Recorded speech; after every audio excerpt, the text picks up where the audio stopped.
Hello students, welcome to WB exam portal. দেখো তোমাদের আমি আজকে করাচ্ছি টপ এমসিকিউ। ঠিক আছে, বায়োলজি থেকে তোমাদের 3 থেকে 4টে কোশ্চেন্স দেখা যাচ্ছে। ঠিক আছে, সরি ভুল বলছি, আমি বায়োলজি থেকে তোমাদের 9টা প্রশ্ন মোটামুটি দেখা গেছে। ঠিক আছে, 6টা থেকে 9টা, আমি যেটা মানে খবর পেয়েছি 6টা থেকে 9টা। কেমিস্ট্রি থেকে তোমাদের মোটামুটি 2 থেকে 3টে কোশ্চেন্স তোমাদের আসছে। এইভাবে টোটালি তোমাদের 25টা কোশ্চেন্স হচ্ছে। তোমরা বলছো যোগ করলে তো 25 হচ্ছে না। দেখো ডেফিনেটলি স্টুডেন্টরা যখন কোনো কিছু বলে তো তখন সেখানে +2 -2 করে ধরতে হয়। ঠিক আছে, তো ওভারঅল ইমপ্রেশন আমাদের এটা এসছে। এবার এর থেকে গতি হয়তো কিছু কম এসছে, বায়ো হয়তো একটু বেশি এসছে, কেমিস্ট্রি হয়তো একটু বেশি এসছে, এমনটা হতে পারে। তো এখানে আমি ওভারঅল তোমাদের একটা রিভিউ দিলাম। গেল, নেক্সট আসি তোমাদের প্রশ্নে। দেখো প্রশ্ন আমি করাতে করাতে কটা কথা বলবো, প্রশ্ন সলভ করি, তারপর আস্তে আস্তে আলোচনা করবো। যেমন এই প্রশ্নটা খুব ইজি প্রশ্ন, কিন্তু পয়েন্ট টু বি নোটেড, এবারে যে লেভেল আসছে সেই লেভেল কিন্তু খুব হাই আর খুব লো নয়, মডারেট। এবং এই মডারেটের মধ্যে কিছু প্রশ্ন আছে ভেরি ইজি, আর কিছু প্রশ্ন আছে মডারেট টু টাফ যাচ্ছে। সেগুলো কি, সেগুলো বড় বড় তোমাদের লাইন বেস কোশ্চেন দিচ্ছে, তেমন প্রশ্ন আমি আজকে এখানে রেখেছি। ঠিক আছে, এই প্রশ্নগুলো যদি তোমরা সলভ করো, তোমরা জানো যে আমি যত কোশ্চেন্স দিচ্ছি জেনারেল সায়েন্সে মোটামুটি তার মধ্যে আসছে, তার বাইরে যাচ্ছে না। ঠিক আছে, পয়েন্ট টু বি নোটেড, তার বাইরে যাচ্ছে না, কারণ রিভিউতে তাই বলছে। স্টুডেন্টরা যখন আমাকে ফোন করে বলে স্যার আপনার ওই ভিডিও থেকে আমি এরকম 3টে প্রশ্ন কমন পেয়েছি, স্যার কালকে বাই চান্স আমি দেখে গেছিলাম, সেই জন্য হয়তো একটা কোশ্চেন স্যার আমার চলে এসছে। ঠিক আছে, ডেফিনেটলি এরকম হয় না যে 25-25টাই কখনো কমন আসে, এরকম কোনো দিন হতে পারে না, কোনো টিচারের জন্য হতে পারে না। ঠিক আছে, যাই হোক। তো আর দ্বিতীয় কথা, এই কোশ্চেন, এই যেমন এই প্রশ্নটা কিন্তু একটা শিফটে এসেও ছিল। ঠিক আছে, তো বলছি, এবং নতুন প্রশ্ন প্রচুর আছে আজকে। ঠিক আছে, আমি অনলি শিফটে কোশ্চেন্স নেইনি, নতুন প্রশ্ন প্রচুর আছে। ভরের নিত্যতা সূত্র কে প্রস্তাব করেন? দেখো আজকে মেনলি 2টো চ্যাপ্টারকে ফোকাস করে আমি কোশ্চেন্স তৈরি করেছি। একটা হচ্ছে তোমাদের অনুপরমাণুর যে অধ্যায়টা আছে, 2 কি 3টে চ্যাপ্টার মিলিয়ে 2টো চ্যাপ্টার মেনলি অনুপরমাণুর ব্যাপারটা কভার করছে। ঠিক আছে, পরমাণুর গঠন আর অনুপরমাণু, এই 2টো চ্যাপ্টার আছে। নেক্সট হচ্ছে তোমাদের যেটা, সেটা হচ্ছে গতি। তো তার উপর বেস করে তোমাদের কোশ্চেন্স হচ্ছে এখানে। বলছে who propose the law of conservation of mass, ভরের নিত্যতা সূত্র কে প্রস্তাব করেন? দেখো ল্যাভয়েসিয়ার করেন। ল্যাভয়েসিয়ারের সাথে আর একটা নাম ইম্পর্টেন্ট হয়ে যায়, সেটা হচ্ছে জোসেফ প্রাউস্ট। ঠিক আছে, জোসেফ প্রাউস্ট। তো তোমরা দুজনের নামই মনে রাখবে, যে জোসেফ প্রাউস্ট এবং ল্যাভয়েসিয়ার, এটা দুজনেই কিন্তু কী দেন, ভরের নিত্যতা সূত্র দেন। এটা কি বলে ভরের নিত্যতা সূত্র? দেখো ভর হচ্ছে নিত্য, অর্থাৎ ভরকে সৃষ্টি বা ধ্বংস করা কি যায় না। ভরকে কিন্তু সৃষ্টি বা ধ্বংস করা যায় না, ভর কিন্তু নিত্য, অর্থাৎ ভর ইজ ইনডাস্ট্রাক্টিবল। ঠিক আছে, কি বললাম বোঝা গেল? ভর কিন্তু ডিস্ট্রাকশন করা, ভরকে কিন্তু যায় না। ক্লিয়ার? চলো দেখো, এই পরমাণু অণুর যে ফার্স্ট পার্টটা, এই পার্টে তোমরা প্রথম দিকে যদি দেখো, তাহলে প্রথম দিকে তোমাদের কিছু দার্শনিক এবং কিছু মানে ওল্ড সায়েন্টিস্টের নাম আছে। যেমন তোমরা 500 খ্রিস্টপূর্বাব্দে পদার্থ যে অবিভাজ্য, ঠিক আছে, এই ধারণাটা কিন্তু ভারতীয় বৈজ্ঞানিকদের মধ্যে ছিলই। এরকম একজন ভারতীয় দার্শনিক ছিলেন মহর্ষি কণাদ। ঠিক আছে, যার নাম অনুসারে কণা শব্দটা আসে। ঠিক আছে, তো তিনি বলেছিলেন যদি আমরা ভাঙতে ভাঙতে পদার্থকে আরও ভাঙতে থাকি, তাহলে পদার্থে ক্ষুদ্র ক্ষুদ্র কণা পাবো। ঠিক আছে, একসময় আমরা পদার্থের এমন একটা ক্ষুদ্রতম কণা পাবো যাকে আর ভাঙা যায় না। তিনি এই ক্ষুদ্রতম পরমাণুর নাম, মানে কণার নাম দেন কিন্তু পরমাণু। অর্থাৎ পরমাণু শব্দটা কিন্তু ভারতীয় সায়েন্টিস্টদের দেওয়া, এবং তিনি প্রথম দিকে মানে তার নাম ছিল কি, তোমাদের কণাদ। ঠিক আছে, নেক্সট হচ্ছে অন্য একজন ভারতীয়, যিনি হচ্ছেন পাকুদো কাট্টায়াম। তিনি এই ধারণার আরেকটু প্রসার করেছিলেন, মানে একটু এক্সটেনশন করেছেন। ইনি বলেন যে এই কণাগুলো প্রকৃতপক্ষে সংযুক্ত অবস্থায় থাকে বলেই আমরা পদার্থকে ভিন্ন ভিন্ন রূপে পাই। অর্থাৎ ডিফারেন্টভাবে এই কণাগুলো ডিফারেন্ট পার্টে সজ্জিত থাকে, তার ফলে আমরা ডিফারেন্ট টাইপের কী পাই, পদার্থকে পাই। ঠিক আছে, এছাড়াও আমরা ডেমোক্রিটাস এবং লাউসিপাস, এদের নাম আমরা পেয়েছি। এবং এনারাও বলেছিলেন যে পদার্থকে ভাঙতে থেকে এমন একটা পর্যায়ে থাকবে যখন পদার্থকে আর ভাঙা যায় না, বিভাজিত করা যায় না। ডেমোক্রিটাস এই কণাগুলোর নাম দেন পরমাণু, যার অর্থ হচ্ছে অবিভাজ্য। এবার তোমরা যদি ইংলিশ আর বাংলা দেখো, তখন দুটোতেই কিন্তু পরমাণু শব্দটা ওইভাবে নেই। ঠিক আছে, অ্যাটম শব্দটা ওইভাবে নেই।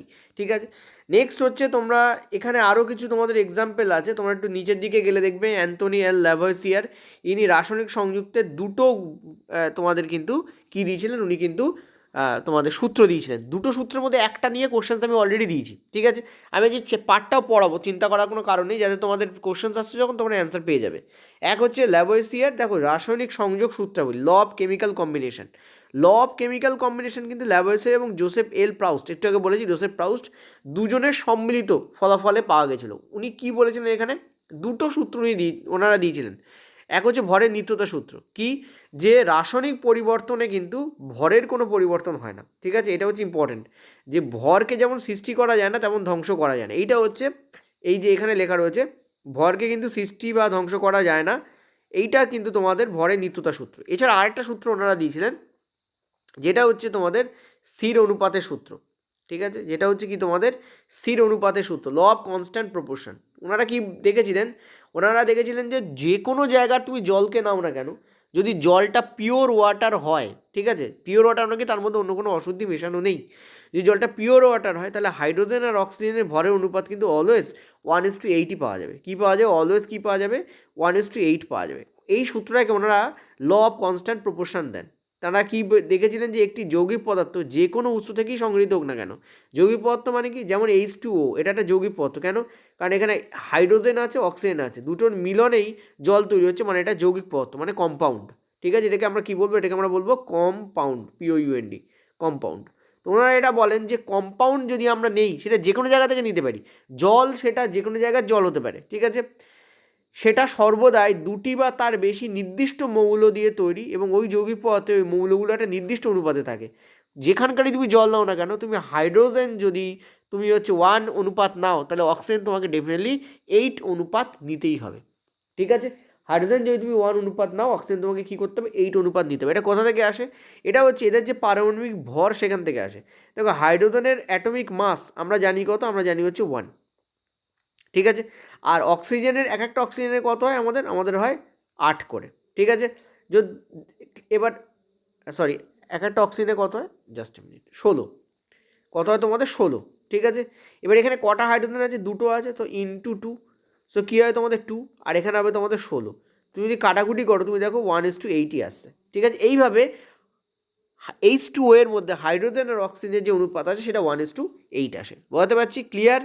চলো এবার দেখো, এটা এখানেই বলেছে। যেমন আরেকটা জিনিস বলার, যে এইগুলো দিয়ে প্রশ্ন আসে, ঠিক আছে, আমার পরের দিকেও প্রশ্ন আছে। ওকে, তো যাই হোক, আমি এই পর্যন্তই পড়াচ্ছি। এরপর তোমাদের পরবর্তী যে প্রশ্ন আছে, সেখানে আমি তোমাদের আবার ফার্দার আবার পরেই অ্যান্সার দেবো, নাহলে টেক্সট পড়াতে পড়াতেই প্রশ্ন আলোচনা হবে না। তো মেন ব্যাপার আমরা কী দেখলাম, যে দুটো মেন সূত্রাবলী আছে।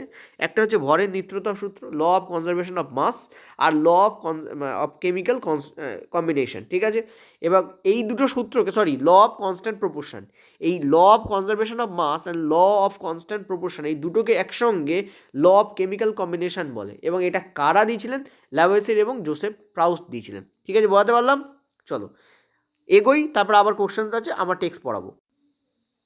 তো দেখো, 2 নম্বর স্থানে রয়েছে, which law states that the element always combine in fixed ratio of mass to form compound. তো একটু আগে তোমাদের বললাম, এটাকে কি বলা হয়? এটাকে বলা হয় ল অফ কনস্ট্যান্ট প্রপোর্শন। এই যে ল অফ কনস্ট্যান্ট প্রপোর্শন। ঠিক আছে, ল অফ কনস্ট্যান্ট প্রপোর্শন পড়িয়ে দিয়েছি, তারপর বেশ করে কোশ্চেন্সটা এসছে, ল অফ কনস্ট্যান্ট প্রপোর্শন। ঠিক আছে, এখন এই প্রশ্নটা তোমাদের রেলওয়েতে আসেনি, বাট নেক্সট আপকামিং শিফটে আমরা দেখতে পাবো। এই প্রশ্নটা কিন্তু এখনও আসেনি, আগেরটা এসে গেছে, কিন্তু এটা এখনও আসেনি, দেখতে পাবো আমরা। আর একটা জিনিস বলেছি, ল অফ কনস্ট্যান্ট প্রপোর্শন আর law of conservation of mass, এই দুটোকে মিলিয়ে কি হয়? সেটা হচ্ছে ল অফ কেমিক্যাল কম্বিনেশন। এটাও মাথা রাখবে, ওই টার্মটা মাথা রাখবে, ল অফ কেমিক্যাল কম্বিনেশন। ঠিক আছে, চলো নেক্সট পরেরটাতে। পরের প্রশ্ন, what is the SI unit of amount of substance? SI unit of amount of substance কিন্তু তোমাদের মোল হয়। ঠিক আছে, আর মনে রাখবে 1 মোল ইকুয়াল টু 6.022 ইন্টু 10⁻23 টি ব্যাপার হয়। এবার 23টি অণু বললে অণু হবে, পরমাণু বললে পরমাণু হবে। ঠিক আছে, সোজা কথা বলতে সংখ্যা বোঝায়, এতটি, এইটাকেই বোঝাচ্ছে হচ্ছে 1 মোল। তবে এনসিইআরটি কী বলছে একটু দেখে নিই। সেটা হচ্ছে কোনো যৌগের সংকেত থাকা, কোনো যৌগের সংকেতে থাকা সমস্ত পরমাণুগুলো পারমাণবিক ভরের সমষ্টি হচ্ছে যৌগটির সংকেত ভর একক। ঠিক আছে, তার মানে কি, একটা যৌগ তুমি নিয়েছো, তার যে কটা পারমাণবিক, মানে যে কটা তুমি দেখতে পাচ্ছ, যেমন H2O, যেমন দেখো এটা বলে দিই মানেটা কি। এটা মানে হচ্ছে, যেমন ধরো H2O এর মধ্যে কী আছে? হাইড্রোজেন আছে, আর কি আছে তোমার? অক্সিজেন আছে। ক্লিয়ার? এবার বলছে দেখো, যে সমস্ত পরমাণু আছে, কতগুলো পরমাণু তাহলে তুমি এখানে দেখতে পেলে? এখানে তুমি কতগুলো পরমাণু দেখতে পেলে? দুটো পরমাণু দেখতে পেলে। তাদের যে পারমাণবিক ভর, তাদের সমষ্টি হচ্ছে সংকেত ভর একক। আণবিক ভরের মতোই আমরা সংকেত ভর একক নির্ণয় করতে পারি, শুধু পার্থক্যটা হচ্ছে যে সকল পদার্থের উপাদান হিসেবে আয়ন থাকে, এক মিনিট, তাদের ক্ষেত্রে আমরা সংকেত ভর ব্যবহার করি। এক মিনিট, কী বললো? আচ্ছা, নেক্সট বলছি উপরে আলোচনা অনুযায়ী সোডিয়াম ক্লোরাইডের সংকেত একক হচ্ছে NaCl। সংকেত ভর একক কীভাবে লিখবো আপনার? দেখো, এন এর হচ্ছে এক একটা হচ্ছে 23 আর সিএল এর এক একটা হচ্ছে 35.5, তো টোটাল কী হবে 58.5 ইউ। এই যে ইউ দিচ্ছি এটা হচ্ছে ইউনিট অফ মাস, ঠিক আছে, sorry unit mass, unit of mass না, ইউনিট মাস অর্থাৎ একক ভর।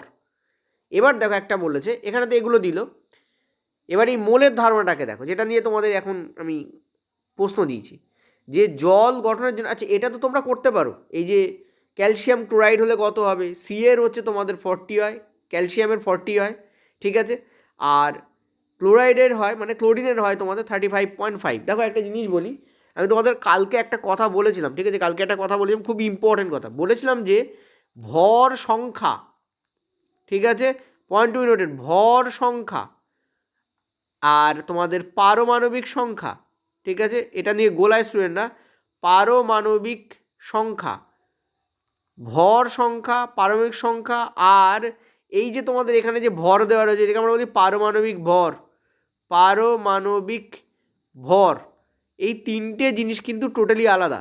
তোমরা কখনো ভাববে না ভর সংখ্যা মানে হচ্ছে পারমাণবিক ভর বা পারমাণবিক ভর মানে হচ্ছে পারমাণবিক সংখ্যা, তা কিন্তু নয়। 90% স্টুডেন্টের গোলায়। যেমন ধরো যদি ক্লোরিনের কথাই বলি, ঠিক আছে, ধরো ক্লোরিন দিয়েই বুঝিয়ে দিই তোমাদের। যেমন ধরো একটা মিনিট, আমি একটু কালো নিয়ে নিচ্ছি। যেমন ধরো আমি তোমাদের যদি ক্লোরিনের কথা বলি, ক্লোরিনের ভর সংখ্যা কত? আচ্ছা, এটা কী নিলাম, আচ্ছা সরি এইটা নেবো। যেমন আমি যদি ক্লোরিনের কথা বলি, যেমন আমি যদি ক্লোরিনের কথা বলি, ঠিক আছে, ক্লোরিনের ভর সংখ্যা কত? ক্লোরিনের ভর সংখ্যা হচ্ছে তোমাদের 35, ঠিক আছে, ক্লোরিনের ভর সংখ্যা কী হয় 35। কেন? কারণ তাতে 17টা প্রোটন আছে আর 18টা নিউট্রন আছে। 17টা কী আছে? প্রোটন, আর 18টা কী আছে? নিউট্রন। আমরা জানি প্রোটন আর নিউট্রনকে যোগ করলে আমরা কিন্তু ভর সংখ্যা পাই, ঠিক আছে, তো ক্লোরিনের ভর সংখ্যা কী হবে 35। ক্লোরিনের পারমাণবিক ভর কত? 35.5। ক্লোরিনের পারমাণবিক ভর কত? 35.5। কোথা থেকে আসে? আমি তোমাদের কী বলেছিলাম, ক্লোরিন বাজারে অনেকগুলো আইসোটোপ ছেড়ে রেখেছে, সেই আইসোটোপগুলোর যে গড় ভর সেটাই হচ্ছে এইটা 35.5। ক্লিয়ার গেল? আচ্ছা, পারমাণবিক সংখ্যা কত ক্লোরিনের? সেটা হচ্ছে প্রোটন সংখ্যা মানে 17, ঠিক আছে। ক্লোরিনের যে পারমাণবিক সংখ্যা হবে সেটা কী হবে? 17 হবে। তোমাদেরকে এখান থেকে তিনটে জিনিস পেলাম, তিনটেই টোটালি আলাদা, তিনটেই টোটালি আলাদা। তো তার মানে বুঝতে পারছো আশা করি যে অনেকেই এই ব্যাপারটাকে গোলায়, আমি সেটাই তোমাদের এখন ক্ল্যারিফাই করলাম। এবার একটা জিনিস দেখো, ওপরে ওঠো, এখানে বলেছে যে মোলের ধারণা, জল গঠনের জন্য হাইড্রোজেন অক্সিজেনের বিক্রিয়া উদাহরণ হিসাবে নেওয়া হচ্ছে। দেখো 2H2 + O2 = 2H2O। ওপর উদাহরণে তুমি কি দেখতে পাচ্ছ যে দুটো হাইড্রোজেন এক অণু অক্সিজেনের সাথে যুক্ত হয়ে 2 অণু জল গঠন করছে, অথবা 4 ভরের হাইড্রোজেন অণু 32 ইউনিট ভরের অক্সিজেন অণুর সাথে যুক্ত হয়ে কি গঠন করছে? তোমাদের 36 ইউনিট ভরের জলের অণু গঠন করছে। এবং আমরা সবসময় জানি এটা কী হবে 1:8 অনুপাতে থাকবে, যাও কাটাকুটি করলে 1:8ই আসবে। ক্লিয়ারলি দেখতে পাচ্ছ, তাই না? এবার বলছে দেখো, ওপরের বিক্রিয়া থেকে আমরা একটা সিদ্ধান্তে আসতে পারি কি, যে পদার্থের পরিমাণকে তাদের ভর বা অনুসংখ্যা দ্বারা চিহ্নিত করা যায়। কি বললাম?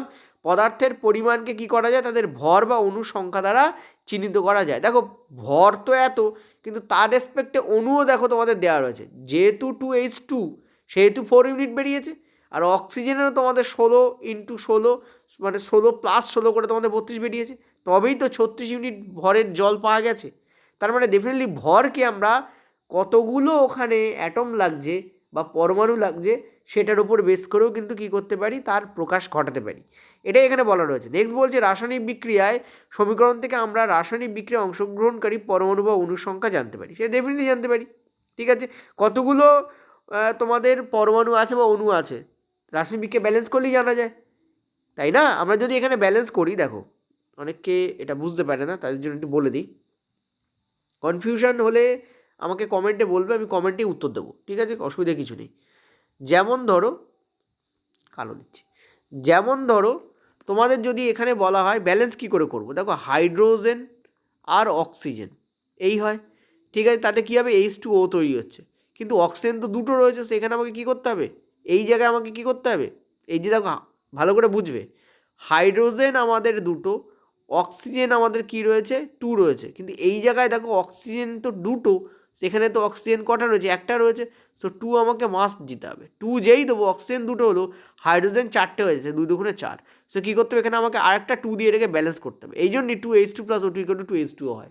ঠিক আছে, তো এই বিক্রিয়া ব্যালেন্স হচ্ছিল না, হচ্ছে কখন, যখন আমি এখানে একটা 2 আর এখানে একটা 2 পুট করছি। ঠিক আছে, তার মানে এই বিক্রিয়াটাকে সম্পন্ন করার জন্য আমাদের 2 অণু হাইড্রোজেন দরকার এবং 1 অণু অক্সিজেন দরকার। অক্সিজেনের দুটো পরমাণু আছে এর মধ্যে। O2 শব্দের অর্থ হচ্ছে অক্সিজেনের দুটো পরমাণু একটা অণু গঠন করছে। ঠিক আছে, বোঝাতে পারলাম?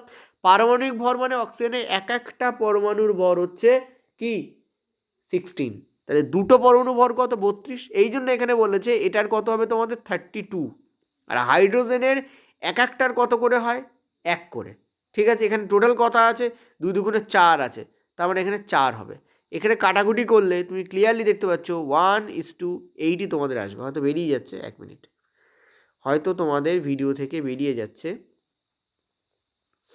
ঠিক আছে, এইবার দেখো বুঝতে পারছো কিনা। যদি তুমি কাটাকুটি করো, এই 32কে যদি তুমি কাটো, 4টা তো কেটিয়ে দিয়েছি আমি, 32কে যদি কাটো তাহলে কী হবে 1:8 আসবে। ঠিক আছে, তো এই 1:8 এলো কী করে? ওই যে দুটো হাইড্রোজেন তুমি ওখানে পুট করেছো তবেই তো এলো, নাকি এলো না? এলো তো তবেই। তার মানে ভরকে আমরা অনুসংখ্যা দিয়ে রিপ্রেজেন্ট করাতে পারি।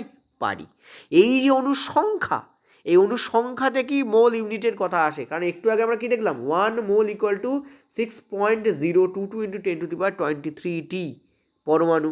এখানে অণু হবে, যত যা বলবে অণু, যদি বলে অণু, পরমাণু বললে পরো। দেখো 4টে বেগুন যখন হয় 4টে পটলও তো হতে পারে। তুমি ধরো বাজার থেকে কিনছো, তুমি বললে, তোমাকে বাজার থেকে আসতো, তোমাকে বললো ভাই কী কী কিনলি, তুমি কি বললে, এই 4টে বেগুন কিনেছি আর 4টে পটল কিনেছি। তো 4 তো বেগুনের জায়গাতে লাগানো যায়, পটলের জায়গাতে লাগানো যায়, তাই না? সেরকমই সংখ্যা তো যে কোনো জায়গায় লাগানো যায়। 6.022 × 10⁻23 এটা অণুর জন্য লাগানো যায়, পরমাণুর জন্য লাগানো যায়, আয়নের জন্য লাগানো যায়, যে কোনো জিনিসের জন্য এটাকে লাগানো যেতে পারে। যদি বলা হয় 6.022 × 10⁻23 সাইকেল, তাহলেও ওটা হবে 1 মোল সাইকেল। মানে 1 মোল সাইকেলের মানে কি অতগুলো তোমাদের সাইকেল বেসিক্যালি। ঠিক আছে, বোঝাতে পারলাম? ক্লিয়ার? দেখো এই পার্টটা এখানে রয়েছে, এই দেখো এখানে বলা রয়েছে পরিষ্কার 6.022 × 10⁻23 সংখ্যক কার্বন পরমাণু, 1 মোল কার্বন পরমাণু অর্থাৎ। ঠিক আছে, ক্লিয়ার? চলো নেক্সট।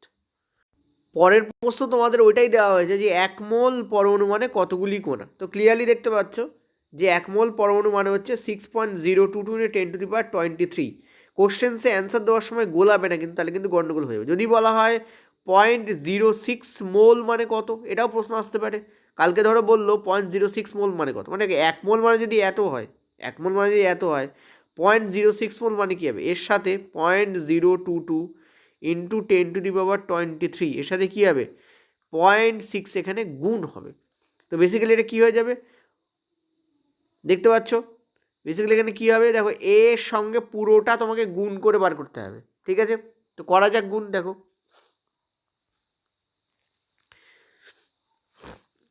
1 মিনিট, ইয়েস, 6 দুগুণে 12 2 হাতে হলো 1, 6 দুগুণে 12 1 13 3।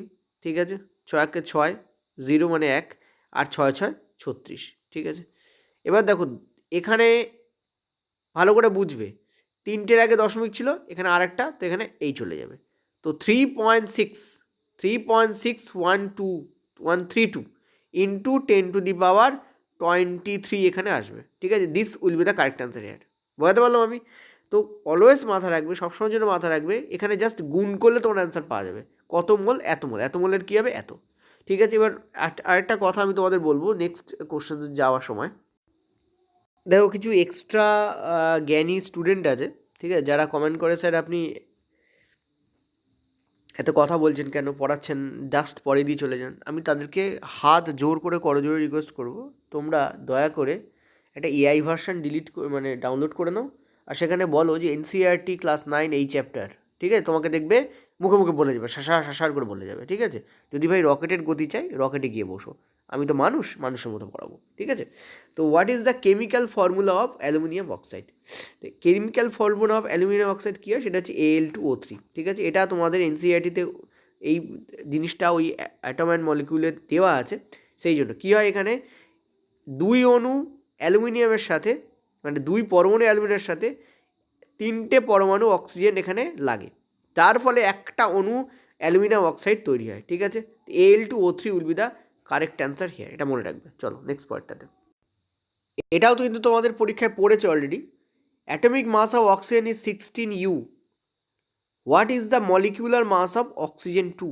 দেখো এখানে অ্যান্সার তোমাদের কী হবে, 32 অ্যান্সার হবে, ঠিক আছে। অর্থাৎ অক্সিজেন প্লাস অক্সিজেন তবেই তো আমাদের O2 তৈরি হচ্ছে।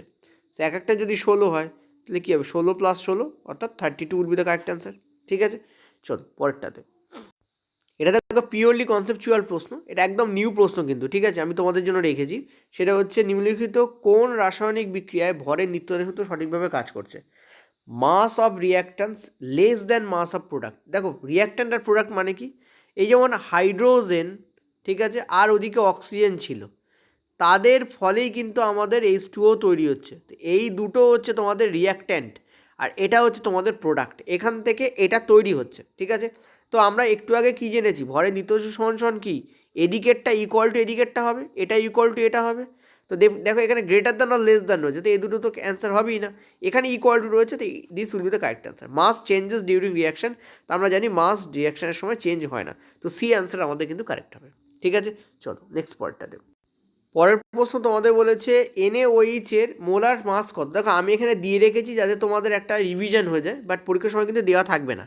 এনের ক্ষেত্রে আমরা কি জানি, এনের ক্ষেত্রে আমরা জানি এটা 23, অক্সিজেনের মাস আমরা অলরেডি বললাম 16, আর এইচের ক্ষেত্রে আমরা কি জানি 1। তো সবকটাকে যোগ করে দিলে তুমি অ্যান্সার পেয়ে যাবে। তো 16 একে 17, 17 + 3 মানে হচ্ছে তোমাদের 20, 20 + 20 মানে হচ্ছে তোমাদের 40। তো কারেক্ট অ্যান্সার কী হবে আমাদের, 40 গ্রাম পার মোল। এটা GM মাথায় 1, এটার মানে হচ্ছে গ্রাম পার মোল, মানে 1 মোলে এত গ্রাম আছে, কত গ্রাম আছে, 40 গ্রাম আছে, ঠিক আছে। 1 মোলে অত গ্রাম, এটা অলওয়েজ মাথায় রাখবে। তো gram per mole will be the correct answer, ঠিক আছে, 40 গ্রাম পার মোল। চলো নেক্সট পয়েন্টটাতে, নেক্সট আরেকটা প্রশ্ন আমি তোমাদের এখানেই করিয়ে দিচ্ছি, ঠিক আছে। তোমাদের যদি বলা হয় K2CO3, তার মাস কত, তার এই যে তোমাদের মোলার মাস কত, ঠিক আছে, মোলার মাস কত তার বার করতে বলে, চলো বার করো। কী হবে, আমরা সবাই জানি কে এর মান কত তোমাদের 39, তো 39 × 2 হবে। কার্বনের কত হয়, 12 হবে, 12 × 1 হবে, কারণ কার্বন একটাই আছে। অক্সিজেন আমাদের কী হয়, 16 হয়, 16 × কী হবে তোমাদের 3 হবে, ঠিক আছে। সো কত হবে তোমাদের, 9 × 2 = 18, 3 × 2 = 6, 1 = 7, 12 প্লাস তোমাদের 48, ঠিক আছে, 12 প্লাস কি তোমাদের 48। এখান থেকে আমরা দেখতে পাচ্ছি 48 আর 12, তার মানে 60, 60 আর এটা কত হয় 8 আর তোমাদের 13, তো 138, this will be the correct answer কিন্তু, ঠিক আছে, বোঝাতে পারলাম। চলো পরের প্রশ্ন, কোনো রাশি 1 মোল পদার্থের ভরের সমান, কোন রাশি 1 মোল পদার্থের ভরের সমান, সেটা হবে তোমাদের মোলার মাস, বা হয় তোমাদের একে আরেকটাভাবে বলা যায় গ্রাম মলিকিউলার মাস, ঠিক আছে। মোলার মাস বা কি বলা হয়, গ্রাম মলিকিউলার, নর্মাল মলিকিউলার নয়, গ্রাম মলিকিউলার মাস, ঠিক আছে। এর আরেকটা নামও আছে যেটা তোমাদের বলে দিলাম, গ্রাম মলিকিউলার মাস। এটার মানেটা কি সেটা তোমাদের একটু বলি। যেমন দেখো তোমরা জানো যে অক্সিজেনের একটা অক্সিজেন পরমাণু, পয়েন্ট টু বি নোটেড, একটা যদি বলা হয় 16 কটা অক্সিজেন পরমাণুর তোমাদের ভর 16 ইউনিট, কটা অক্সিজেন পরমাণুর ভর, তোমরা বললে একটা অক্সিজেন পরমাণুর ভর, ঠিক আছে, একটা অক্সিজেন পরমাণুর ভর। কিন্তু আমরা যদি বলি 16 গ্রাম ইউনিট বা 16 গ্রাম অক্সিজেন, ঠিক আছে, কি বললাম ভালো করে বুঝবে, আমরা যদি বলি 16 গ্রাম ভর অক্সিজেন, 16 গ্রাম ভর অক্সিজেন, 16 গ্রাম ভর অক্সিজেন, ঠিক আছে, তার মানে কি একটা অক্সিজেন বোঝাবে না, তার মানে বোঝাবে 6.022 ইন্টু 10⁻23টি অক্সিজেন পরমাণুর ভর, তার মানে এটা বোঝাবে। তোমরা বলবো স্যার এই যে ভরটা আপনি করাচ্ছেন এই পুরো পার্টটা তো এনসিইআরটি থেকে বাদ গেছে। দেখো আমি তোমাদের একটা কথা বলি, এই পার্টটা, এই যে ভরের যে কনসেপ্ট, এই যে মোলার মাসের কনসেপ্ট, এটা এনসিইআরটির যে চ্যাপ্টার তার থেকে বাদ গেছে। এই পার্টটা তোমাদের এনসিইআরটিতে কিন্তু এইবার যখন তুমি দেখবে 2000 একদম লেটেস্ট যে ইংলিশ ভার্সন, বাংলা ভার্সনে পাবে, ইংলিশ ভার্সনে কিন্তু অফ আছে। কিন্তু তৎসত্ত্বেও আমরা দেখি যেমন খাদ্যের তোমাদের যে উন্নতি সাধন, ওটাও তো টোটালি অফ, তা সত্ত্বেও কিন্তু তোমাদের ওখান থেকে প্রশ্ন এসছে। যেমন প্রথম দিকে তোমরা দেখবে যে পরিস্রাবণ বা কীভাবে দ্রাবকে আলাদা করতে হয়, পৃথকীকরণ করতে হয়, তার উপর বেস করে প্রশ্ন এসেছিল, ওটাও কিন্তু সিলেবাসের বহির্ভূত ছিল। অ্যালগাল ব্লুম সিলেবাসের বহির্ভূত ছিল। এরকম অনেক জিনিস আছে সিলেবাসের বহির্ভূত, তৎসত্ত্বেও টুকটুক করে দিয়ে দেওয়া হয়েছে। যেহেতু অনুপরমাণু অত্যন্ত মানে একটা ট্রেন্ডিং চ্যাপ্টার এই মুহূর্তে আমরা বলতে পারি, প্রত্যেকটা শিফটে জিজ্ঞেস করা হচ্ছে, সেই জন্য তোমাদের আমি এইটুকু জাস্ট করিয়ে রাখলাম। এরপরে আর কোশ্চেন্স দেখতে পাবে না, জাস্ট এইটুকু যে 16 ইউনিট মানে একটা অক্সিজেন পরমাণুর ভর, আর 16 গ্রাম ভর অক্সিজেন শব্দের অর্থ হচ্ছে এতটি অক্সিজেন পরমাণুর ভর। মানে যখনই আমরা 16U তুলে দিয়ে গ্রাম বসাবো তখন তার মানে হয়ে যাবে এতটি। সেটা যদি তোমাদের অক্সিজেন বলে অক্সিজেন, হাইড্রোজেন বলে হাইড্রোজেন, ফসফরাস বলে ফসফরাস, ঠিক আছে। তো এই যে মোলার মাস, এটার এই 1 মোল সাবস্ট্যান্সের মাসকে মোলার মাস বলা হয় বা গ্রাম মলিকুলার মাস বলা হয়, এটা মনে রাখবে, ঠিক আছে। চলো নেক্সট পয়েন্টটাতে। পরের প্রশ্ন দেখো কি বলেছে, which of the following is correct statement about atoms. Atoms বা পরমাণু নিয়ে কোনটা সত্যি? বলছে atoms can exist independently in all cases. সব ধরনের ক্ষেত্রে কিন্তু আমরা দেখি অ্যাটমকে স্বাধীনভাবে থাকতে। দেখো অ্যাটম স্বাধীনভাবে থাকতে পারে আবার নাও পারে, সেই জন্যই তো আমরা এক পরমাণুক যেমন এলিমেন্ট দেখতে পাই, এক পরমাণুক যেমন দেখতে পাই মৌল, তেমন দ্বি পরমাণুক মৌলও তো দেখতে পাই। এক পরমাণুক মৌল কি, যেমন এনে একটা এক পরমাণুক মৌল, ঠিক আছে। যেমন পটাশিয়াম একটা এক পরমাণুক মৌল, তেমন দ্বি পরমাণুক মৌলও তো আমরা দেখতে পাই। দ্বি পরমাণুক মৌল কেন? যেমন অক্সিজেন একটা দ্বি পরমাণুক মৌল, যেমন হাইড্রোজেন একটা দ্বি পরমাণুক মৌল, ঠিক আছে। অর্থাৎ এক পরমাণুক, দ্বি পরমাণুক, ত্রি পরমাণুক, চার পরমাণুক, পাঁচ পরমাণুক, আট পরমাণুক, ফসফরাস পেন্টা P5 হয়। তো তার মানে বুঝতে পারছো আশা করি। দেখো একটা চার্ট আছে বলে দিই, এই হচ্ছে সেই চার্ট। এই চার্টটাকে একটু ভালো করে দেখো। দেখো আর্গান হচ্ছে এক পরমাণুক, হাইড্রোজেন বা হিলিয়াম, এখানে হাইড্রোজেনও রয়েছে, হাইড্রোজেন হিলিয়ামও কিন্তু এক পরমাণুক, হাইড্রোজেন আর অক্সিজেন কিন্তু এখানে দ্বি পরমাণুক, নাইট্রোজেনও কিন্তু দ্বি পরমাণুক, ক্লোরিনও কিন্তু এখানে কি দেখতে পাচ্ছ দ্বি পরমাণুক। এক মিনিট, হ্যাঁ ক্লোরিনও দেখতে পাচ্ছ কি এখানে দ্বি পরমাণুক, ঠিক আছে। ফসফরাস কিন্তু চতুর পরমাণুক, সালফার কিন্তু বহু পরমাণুক, কারণ সালফারের অষ্টক হয়, মানে 8টা দিয়ে তৈরি হচ্ছে, ঠিক আছে। তো ক্লিয়ারলি দেখতে পাচ্ছ এখানে একদম স্ট্রিক্টলি দেওয়া আছে। মূলত মনে রাখবে নর্মালি ধাতুগুলো কিন্তু এক পরমাণুক হয়, অধাতুগুলোর কথা বলেছে, যেমন সোডিয়াম এক পরমাণুক, যেমন পটাশিয়াম এক পরমাণুক, যেমন ম্যাগনেসিয়াম এক পরমাণুক, জিঙ্ক এক পরমাণুক, ঠিক আছে। অর্থাৎ এদের একটা পরমাণু দিয়েই কিন্তু কী হচ্ছে তোমাদের কিন্তু পুরো তোমাদের অনুগঠন হচ্ছে, একটা পরমাণু দিয়ে কিন্তু অনুগঠিত হয়ে যাচ্ছে, ঠিক আছে ক্লিয়ার। একটা পরমাণু দিয়ে কিন্তু মৌল গঠিত হচ্ছে, কিন্তু কিছু কিছু থাকে যাদের একটা পরমাণুতে হয় না, তাদের দুটো পরমাণু দরকার হয়। এরা সাধারণত অধাতু হয়, কেন? কারণ এরা তৈরি করে সমযোজী বন্ধন, ঠিক আছে। দুটো অক্সিজেন পরমাণু একে অপরের মধ্যে সমযোজী বা কোভ্যালেন্ট বন্ড তৈরি করছে, ঠিক আছে। কি বন্ড? কোভ্যালেন্ট, ঠিক আছে, এক মিনিট, VALENT, কোভ্যালেন্ট বন্ড তৈরি করছে, ঠিক আছে। এবং তার ফলে এরা কিন্তু দ্বিপরমাণুক বা চতুর্পরমাণুকও তৈরি করছে। বোঝাতে পারলাম? এই চারটাকে একটুখানি মনে রেখো। চলো, তো এই যে কথাটা লেখা রয়েছে যে atom can exist independently in all cases, সেটা কিন্তু সত্যি নয়। এক পরমাণুকে যেমন দেখা যায় তেমন একসঙ্গে তারা জুড়ে রয়েছে এরকমও দেখা যায়, তো স্বাধীনভাবে সবসময় থাকে তা কিন্তু নয়। সেই জন্য এটা কিন্তু তোমাদের কি হচ্ছে, এটা কিন্তু কারেক্ট নয়। নেক্সট হচ্ছে atoms are always negatively charge. Atoms not negatively charge, তারা কি নিউট্রালি হয়। অ্যাটমসগুলো সব কি হয়, তড়িৎ নিউট্রাল হয়। কি হয়? তড়িৎ নিউট্রাল, মানে তাদের মধ্যে কোনো কি দেখা যায় না, নিউট্রাল। তাদের মধ্যে কিন্তু কোনো কি দেখা যায় না, পজিটিভ বা নেগেটিভ চার্জ দেখা যায় না। যখন অ্যাটমগুলো পজিটিভ বা নেগেটিভ চার্জ হয়ে যায় তখন তাকে আমরা আয়ন বলি। তখন তো আমরা কী বলি? আয়ন। পজিটিভলি চার্জ আয়ন অথবা নেগেটিভলি চার্জ আয়ন। তো কারণ তখন ইলেকট্রন আইদার যাচ্ছে অথবা আসছে। ইলেকট্রন যখন বেরিয়ে যায়, যখন প্লাস হয় তখন আমরা কি বলি? ইলেকট্রন বেরিয়ে গেছে। আর যখন মাইনাস হয় তখন আমরা কী বলি? ইলেকট্রন তোমাদের ঢুকছে, ঠিক আছে। এটা বেরিয়ে যাওয়া, বেরিয়ে যাওয়া, ঠিক আছে, বেরিয়ে যাওয়া। আর এটা হচ্ছে তোমাদের ঢোকা, এটা হচ্ছে কি তোমাদের ঢোকা। ক্লিয়ার হয়েছে আশা করি। তো বিও আমাদের ইনকারেক্ট, কারণ সবসময় নেগেটিভলি চার্জ হয় তা নয়, তারা চার্জই হয় না, ইনফ্যাক্ট নেগেটিভ বডি কোনোটাই নয়। হলে তখন তাকে আমরা আয়ন বলি, অ্যাটমই বলি না, তো গেল ওটা ভুল। নেক্সট হচ্ছে atoms of an element are identical in mass and properties. তুমি যদি অক্সিজেনের দেখো, অক্সিজেনের যে দুটো আছে তাদের এর যা এরও তাই থাকবে। তুমি যদি নাইট্রোজেনের দেখো, নাইট্রোজেনের এর যা নাইট্রোজেনের অপরটা তাই থাকবে, ঠিক আছে, অর্থাৎ সেম হবে। তো এলিমেন্ট অর্থাৎ মৌলের যে অ্যাটম থাকে তার যে প্রত্যেকটার যে ধর্ম আর তার যে ভর সেটা সমান। এর যদি 16 হয় এরও 16 হবে, বুঝতে পারছি আমি এরকম। নেক্সট হচ্ছে atoms R visible in naked I, না অ্যাটমকে তো দেখা যায় না, আমরা জানি অ্যাটমকে ইলেকট্রিক অনুবীক্ষণ যন্ত্রে ইনফ্যাক্ট দেখা যায় না। ঠিক আছে, তো কারেক্ট আনসার আমাদের কী হবে এখানে সি, কিন্তু এখানে কিন্তু আমরা যা দেখতে পাচ্ছি কারেক্ট আনসার হবে। ঠিক আছে, চলো পরের প্রশ্ন। দেখো এটাকে আবার 1 নম্বর দিয়ে 10টা প্রশ্ন করানো হয়ে গেছে, আবার 1 নম্বর দিয়ে শুরু করলাম। এগুলো একটুখানি অন্য টাইপের প্রশ্ন।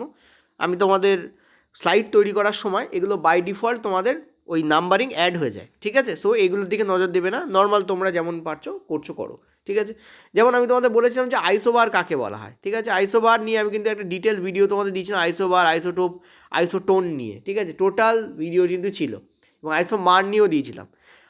আইসোটোন ছিল না, আইসোবার, আইসোমার আর তোমাদের আইসোটোপ নিয়েছিল, তিনটে নিয়ে আমি মানে করে দিয়েছিলাম, আলোচনা করে দিয়েছিলাম। দেখো আইসোবার কাকে বলা হয় সবসময় মাথায় রাখবে, আইসোবার কিন্তু তোমাদের ডিফারেন্ট এলিমেন্টের অ্যাটম।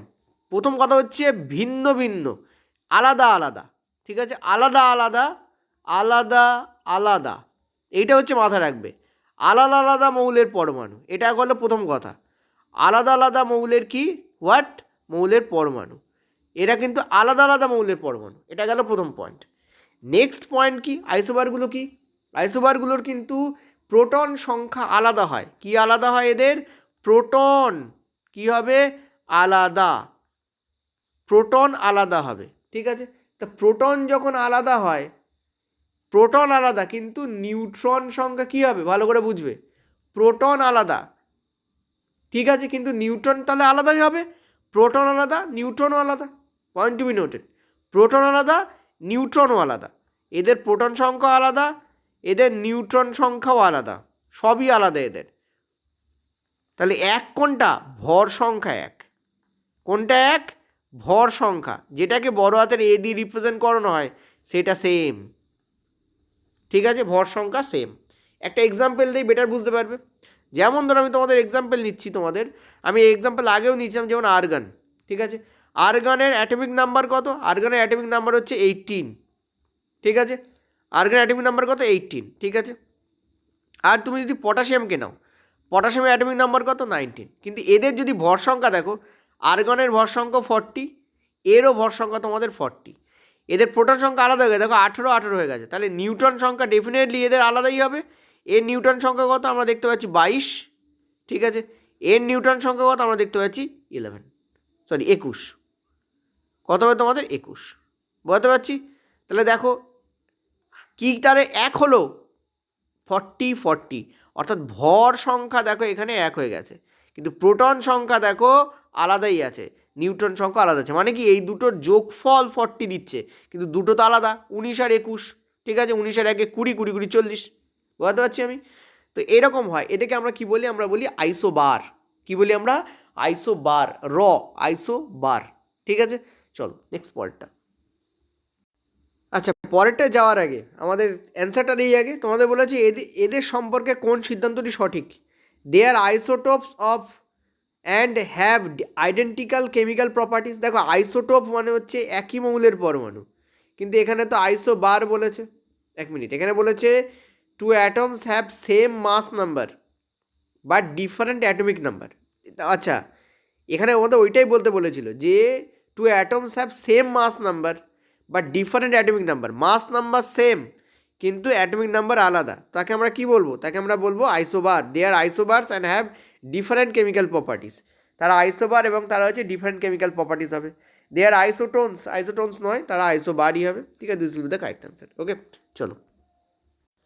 আচ্ছা, ছোট্ট করে একটু বলে দিই, আইসোটোপ কি পি আছে, পি মানে কি, এখানে কি হবে তোমাদের প্রোটন সেম, এখানে কি হবে প্রোটন সংখ্যা সেম। ঠিক আছে, কিন্তু কি হবে তোমাদের মাস নাম্বার অর্থাৎ ভর সংখ্যা আলাদা, ভর সংখ্যা কি হবে তোমাদের আলাদা, এটা মনে রাখবে।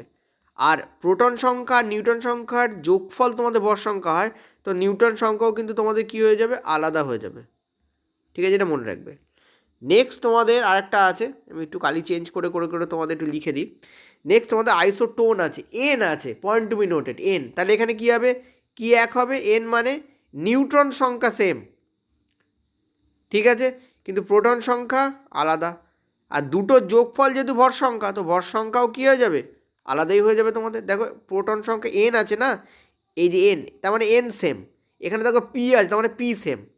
ঠিক আছে, দুর্ভাগ্যচক্রে আইসোবারের এরকম কোনো ডাইরেক্ট বের করা যায় না, কিন্তু এই দুটোকে মনে রাখলে আইসোবার আবার অটোমেটিক আলাদা হয়ে যাওয়ার চান্স থাকে।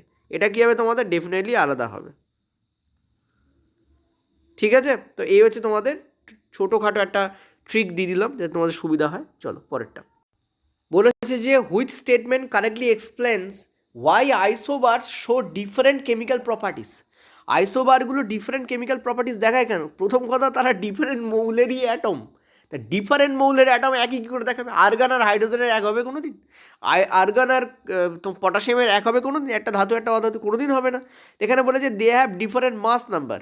তোমরা জানো যে আইসোবারের কিন্তু কী হয়, মাস নাম্বার সেম হয়, ডিফারেন্ট তো হয় না, যে কারণে এটা কেটে যাবে। নেক্সট বলেছে they have a different number of নিউট্রনস।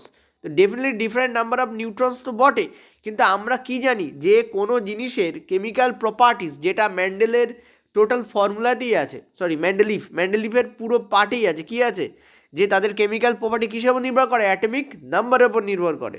So different number of নিউট্রনস এটা ঠিক নয়, তাদের কী হবে, different atomic numbers and electronic configuration, this will be the correct. কোনো জিনিসের কেমিক্যাল প্রপার্টি, রাসায়নিক ধর্ম কিসের ওপর নির্ভর করে?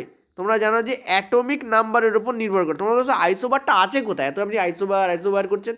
হ্যাঁ, অ্যাটম আর মলিকিউলে আছে। একটু লাস্টের দিকে দেখো চ্যাপ্টারটাকে খুলে, তাহলে তো বুঝতে পারবে, সিলেবাসের মধ্যেই আছে এটা। ঠিক আছে, রাসায়নিক ধর্ম কিসের ওপর নির্ভর করে?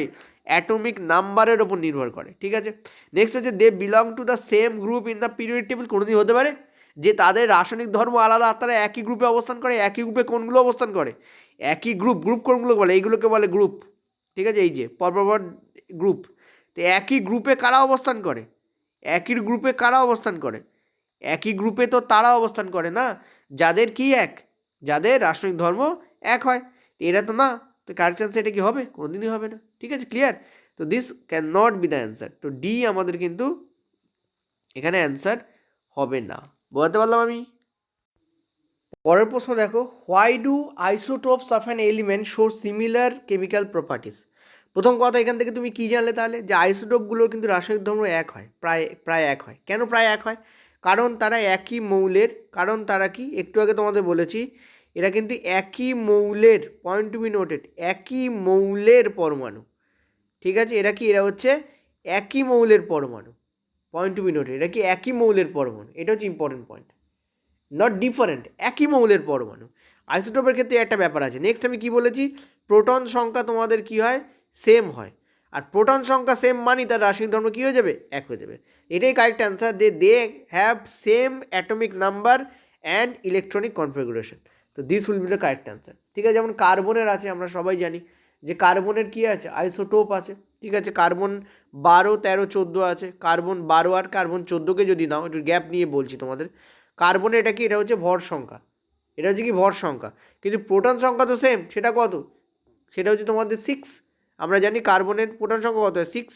তো কার্বনের প্রোটন সংখ্যা এটা হচ্ছে তোমাদের ভর সংখ্যা, আর নিচে আমাদের কী আছে, প্রোটন সংখ্যা। তাহলে বলো এইটার ক্ষেত্রে, এটার ক্ষেত্রে তোমাদের নিউটন কী হবে, তোমাদের 6 হবে, কিন্তু এটার ক্ষেত্রে তোমাদের নিউটন কী হবে, তোমাদের 8 হবে। ঠিক আছে, এটার ক্ষেত্রে নিউটন কী হবে, তোমাদের 8 হবে, কারণ 14 থেকে 6 বাদ যাবে। কারণ ভর সংখ্যা কাকে বলা হয়, নিউট্রন আর প্রোটনকে মিলিয়ে হয় ভর সংখ্যা। ঠিক আছে, তো দুটোরই 6, তো অ্যাটমিক নাম্বার কী হবে, সেম হবে, তার ফলে এদের কেমিক্যাল প্রপার্টিস কী হবে, সেম হবে। ঠিক আছে, চলো পরের প্রশ্ন তোমাদের আইসোটোপগুলো নিয়েই আছে তোমাদের। ঠিক আছে, আমি একটার ওপর 2-3টে কোশ্চেন দেখেছি, কারণ অনেক সময় দেখা যাচ্ছে যে একটাই সিরিজের ওপর 2-3টে কোশ্চেন দেওয়া হচ্ছে। ঠিক আছে, মানে একটাই তথ্য, তার উপর 2টো আলাদা আলাদা কোশ্চেন দিয়ে দেওয়া হয়েছে, এরকম গ্রুপ ডিতে দেখা গেছে। সেই জন্য আমি তোমাদের রেখেছি যে আইসোটোপগুলিকে, এবার আইসোটোপ থেকে বেরিয়ে যাবো, এই হচ্ছে লাস্ট তোমাদের আইসো বায়োর নিয়েছিল। এটা কেন তোমাদের করে দিলাম, যাতে তোমাদের পরীক্ষা হলে পড়লে তোমাদের যেন স্কিপ না করতে হয়। তোমাদের অনেকে গুলিয়ে যায় যতবারই, রেল কিন্তু সেই সমস্ত প্রশ্নকে বারবার রিপিট করছে যেগুলো গোলানোর মতো প্রশ্ন। ঠিক আছে, তো আইসোটোপগুলোকে সঠিকভাবে পৃথক করে কোনটা, আইসোটোপগুলোকে সঠিকভাবে পৃথক করে, they have same atomic number. তা আমরা জানি yes, they have same proton সংখ্যা, আর সেম প্রোটন সংখ্যা মানে কি, প্রোটন, সেম প্রোটন নাম্বার মানে কি, they have same atomic number but different mass number, এটা correct. They have different atomic number, no. They have different electric configuration, no. কারণ কি, প্রোটন সংখ্যা সেম মানে অ্যাটমিক নাম্বার সেম মানে they have same electronic configuration, তাদের electronic configuration কী হবে, same হবে। They belong to different element, no, তারা একই মৌলের পরমাণু, একটু আগেই বলেছি একই মৌলের পরমাণু ডিফারেন্ট এলিমেন্ট কী করে হয়, ঠিক আছে। সো কারেক্ট অ্যান্সার কোনটা হবে আমাদের, A will be the correct answer. এই ধরনের প্রশ্ন কিন্তু পড়তে পারে, স্টেটমেন্ট বেস দিলে গুলিয়ে যাবে, সেই জন্য তোমাদের এই ধরনের প্রশ্নকে রাখা, ঠিক আছে। প্রশ্নগুলো কেমন হয়েছে আমাকে একবার জানিও, আমার তো মনে হচ্ছে বাম্পার প্রশ্ন হয়েছে, ঠিক আছে। চলো, এগুলো অ্যাকচুয়ালি পেডের কোশ্চেন্স, তোমাদেরকে তুলে আমি দিয়ে দিয়েছি, পেডে করবো ভেবেছিলাম, তার বললাম না, পরীক্ষা চলছে, সবার পাওয়া উচিত এটা, ঠিক আছে। চলো পরের প্রশ্ন, এই টাইপের একটা প্রশ্ন কিন্তু তোমাদের গতকালই শিফটে এসেছিল, সেখানে ক্লোরিন দেওয়া ছিল 17 আর 18 দেওয়া ছিল। 17 হচ্ছে প্রোটন, 18 হচ্ছে তোমাদের নিউট্রন, তো যোগ করলে আমরা পাচ্ছিলাম 35। তোমাদের বলতে বলা হয়েছিল যার 17টা প্রোটন আছে 18টা নিউট্রন আছে এমন এলিমেন্ট কোনটা নিচে, 4টে অপশান তোমাদের গিভেন ছিল, সেখানে ক্লোরিন যেটা ছিল সেটাতে আমাদের টিক করতে হচ্ছিল। আমি প্রশ্ন দিচ্ছি তোমাদের 13টা প্রোটন আর 14টা ইলেকট্রন, তার মানে কি, তার মানে হচ্ছে তোমাদের 27। 13 আর 14কে বললে কী হয়, 27 হয়। তো 27 ভর সংখ্যাযুক্ত যে এলিমেন্ট আছে তার নাম তোমাদের এখানে বার করতে বলেছে। আগে লিস্টটা একটু দেখাই তোমাদের, দেখো এই লিস্টটার কথা বলছিলাম, এই লিস্টটাতে কিন্তু তোমাদের পরিষ্কার দেওয়া আছে যে কোন কোন কার কার প্রোটন সংখ্যা কেমন, কার কার নিউট্রন সংখ্যা কেমন, ঠিক আছে। যেমন তোমাদের নিচের দিকে এসো, তোমরা বলো স্যার এত মনে রাখবো কী করে, দেখো তার জন্য আমি তোমাদের বারবার বলেছি যে এই চার্টটা তোমাদের মনে রাখার দরকার, কারণ এই চার্টের ওপর বেস করে তোমাদের কিন্তু প্রশ্ন আসছে, ঠিক আছে, কিছু করার নেই। এই চারটাকে মনে রাখবে কী করে, প্রত্যেকদিন 4টে থেকে 5টা করে মনে রাখো, ব্যাস খতম। এইটা করলেই তোমাদের হবে, ঠিক আছে। প্রতিদিন 4টে থেকে 5টা করে তোমরা মনে রাখো, তাহলে কিন্তু খতম হবে, ঠিক আছে।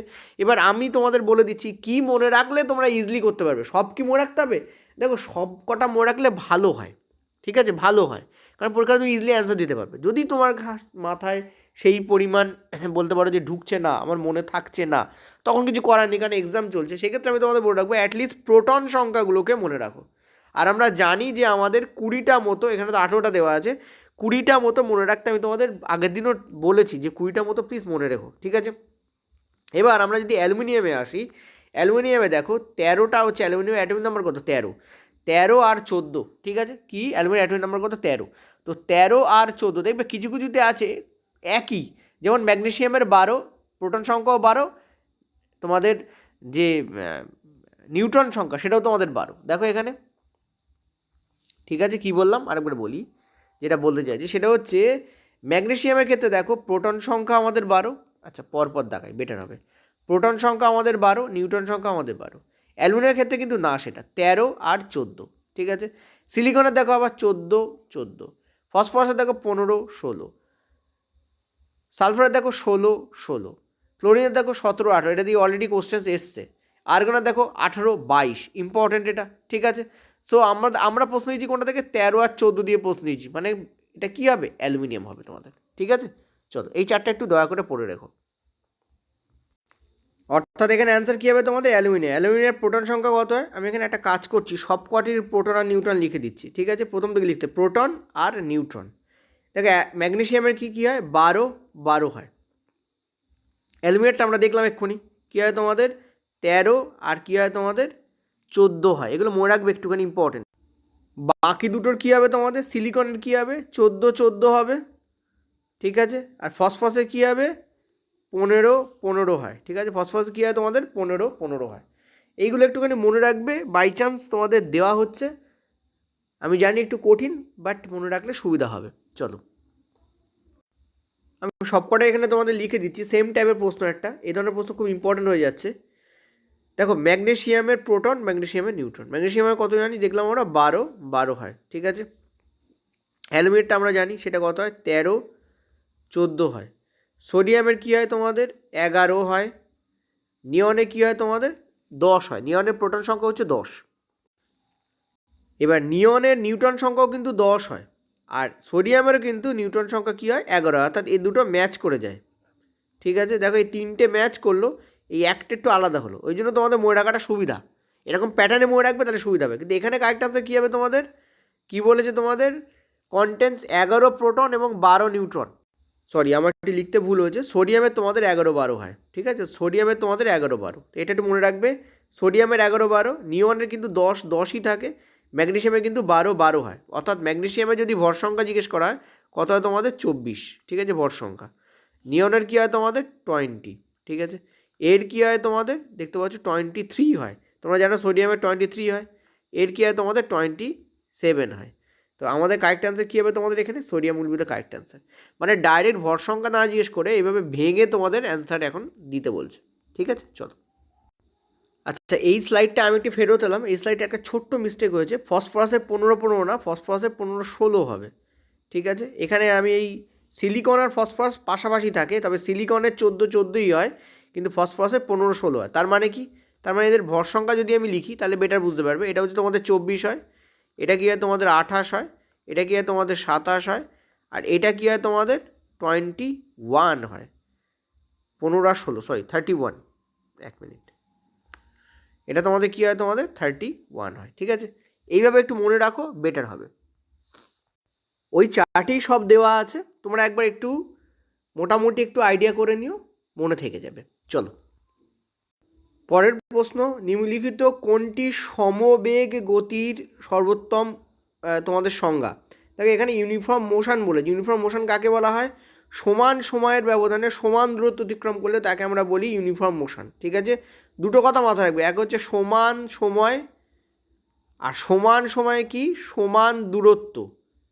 ঠিক আছে, যেহেতু এটা তোমাদের অন্য একটা চ্যাপ্টার প্রশ্ন, সেটি 1 নম্বর দাগ দেওয়া হয়েছে। বেসিক্যালি এটা আমাদের মক টেস্টের কোশ্চেন্স ছিল, আমি সেটাকে তুলে তোমাদের ফ্রিতে করিয়ে দিচ্ছি। ঠিক আছে, তো অ্যান্সার আমাদের কী হবে এখানে, an object covers equal distance in equal interval of time, একই ডিস্টেন্স পেরোচ্ছে একই সময়ের ব্যবধানে, তো this will be the correct answer. তোমরা বলতে সেকেন্ড অপশন হবে না কেন, কারণ বলেছে এখানে আনইকুয়াল ডিস্টেন্স পেরোচ্ছে, অসম দূরত্ব পেরোচ্ছে একই সময়ের ব্যবধানে, এই জন্য হবে না। নেক্সট এখানে বলেছে velocity of the object changes every second, velocity change হওয়া মানেই তো সেটা অসম হয়ে যাচ্ছে। আর দ্বিতীয় কথা এখানে মোশনের কথা বলেছে, সেটা তো অ্যান্সার হবে না। Next acceleration is 0 for all time, দেখো অ্যাক্সেলারেশন 0 হবে যখন বস্তু স্থির থাকবে, তখন অ্যাক্সেলারেশন 0। ঠিক আছে, বস্তু যদি স্থির অবস্থায় থাকে তখন অ্যাক্সেলারেশন আমাদের 0ই আসে। ঠিক আছে, সো অ্যাক্সেলারেশন 0 মানে বস্তু স্থির আছে এরকমটা বোঝাতে পারে, মোশনে নেই, কিন্তু এখানে তো সমবেগ মানে ইউনিফর্ম মোশনের তো তোমাদের বলেছে। ঠিক আছে, সেই জন্য এটা কিন্তু হবে না এখানে। কারেক্ট অ্যান্সার এখানে কী হবে, ফার্স্ট অপশানটাই এখানে কিন্তু কারেক্ট হবে। ভালো করে বোঝো, যখন কোনো বস্তু স্থির অবস্থায় আছে তখন তো সেটা বেটা স্থির অবস্থা দিয়ে আছে, তার তো গতিই নেই। এখানে তো গতির কথা বলেছে, তার তো গতিই নেই, তো অ্যাক্সেলারেশন আসবে কোথা থেকে। ঠিক আছে, না ইউ আছে না বি আছে। ঠিক আছে, তো এখানে অ্যান্সার কিন্তু অ্যাকুরেটলি এ আসা উচিত টেকনিক্যালি। চলো পরেরটাতে। নেক্সট তোমাদের বলেছে what is the SI unit of acceleration, অ্যাক্সেলারেশনে এসআই ইউনিট কি। তো অ্যাক্সেলারেশনে এসআই ইউনিট আমরা কি জানি, মিটার পার সেমি স্কোয়ার। ঠিক আছে, এটাকে এভাবে লেখা যায় metre into semi to the power -2, বা এভাবে লেখা যায় metre semi to the power -2। তো যে কোনো একটা নাও, এখানে এইটা আছে, this will the correct answer. এটা কী করে আসে, দেখো আমরা জানি ত্বরণ বলতে আমরা বুঝি হচ্ছে বেগ পরিবর্তনের হারকে বুঝি। দেখো বেগ বলতে অটোমেটিক, বেগের মধ্যে কিন্তু একটা টাইম থাকে, বেগ বলতে কি সরণ বাই সময়। ঠিক আছে, আবার বেগ পরিবর্তনের হার বলছি, তাহলে সরণ বাই সময়। ঠিক আছে, সরণ বাই সময়, তার তলায় সময়, কারণ বেগের মধ্যে অলরেডি এইটা আছে, আবার হার বলছি তার মানে নিজে আবার সময় যাবে, তার মানে কী হয় সরণ বাই সময় তার স্কোয়ার, সরণ বাই সময় স্কোয়ার, সরণ একক কি মিটার, আর সরণের একক হচ্ছে সময়ের একক হচ্ছে সেকেন্ড, তার মাথা স্কোয়ার, তো মিটার পার সেকেন্ড স্কোয়ার। এটা দাও এটা দাও বা এটা দাও, একই অ্যান্সার হবে, তো this will the correct answer. ঠিক আছে, চলো নেক্সট প্রশ্ন, which of the following is a correct equation of motion. Correct equation of motion কী হবে তোমাদের, অ্যান্সার কী হবে, তোমরা জানো ভি, দেখো মোশানের ইকুয়েশন চেয়েছে এখানে।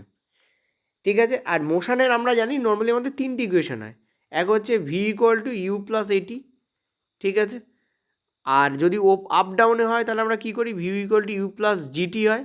এবার জিটা আমাদের নেগেটিভ জি নেই, কখন নেগেটিভ জি নেই, যখন আমাদের বস্তু উপর দিকে যাচ্ছে, আর কখন আমরা প্লাস জি নেই, তখন যখন বস্তু আমাদের নিচের দিকে আসছে। ঠিক আছে, এখান থেকে আসে বেসিক্যালি। আরেকটা কী আসে, S equal to U T plus half A T square, এটা তো প্লাস মাইনাসের ব্যাপার আছে। আরেকটা কী আসে, V square minus U square equal to 2 into A into S. S মানে হচ্ছে এখানে সরণ, এই তিনটে আছে, যে মোশন অফ ইকুয়েশন অফ মোশনের তিনটে আছে। তো কারেক্ট আনসার কী হবে, V equal to U plus A T. তো this will be the correct answer here. ঠিক আছে, এটা আমাদের কারেক্ট অ্যান্সার।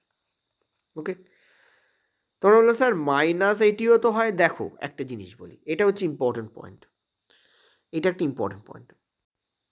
মনে রাখবে আমরা কখন ইউজ করি, যখন কোনো গাড়ি চলছে, যখন কি চলছে, কোনো গাড়ি চলছে, একটা পথের উপর দিয়ে কোনো গাড়ি ধরো এখানে চলছে, এবং এটা কি কেমনভাবে আছে, হরাইজেন্টালি আছে। ঠিক আছে, এটাকে বলা হরাইজেন্টালি। কিন্তু তুমি একটা বিল্ডিং আছে, বিল্ডিংয়ের মাথা থেকে তুমি কি করছো, সরি বিল্ডিংয়ের নিচে একটা বল রাখা, তাকে তুমি ওপর দিকে তুমি কি করছো, তুমি ছুটছো। ঠিক আছে, এই যে তুমি ছুটছো, এক্ষেত্রে কিন্তু জি এর মান নেগেটিভ হবে। ঠিক আছে, তার মানে হরাইজেন্টালি আমরা একে পজিটিভই নেই, তার মানে এটা আমাদের কারেক্ট অ্যান্সার, এটা কিন্তু আমাদের অ্যান্সার নয়। ঠিক আছে, বোঝাতে পারলাম, হরিজন্টালি আমাদের এ পজিটিভই হয়। ঠিক আছে, তোমরা স্যার মন্দল হলে তো নেগেটিভ হয়। অ্যাকচুয়াল যখন তুমি ইকুয়েশান লিখছো তখন এটাকে পজিটিভ ধরে নেওয়া হয়। এবার যখন যদি নেগেটিভ হয় তো নেগেটিভ দিয়ে দাও তুমি।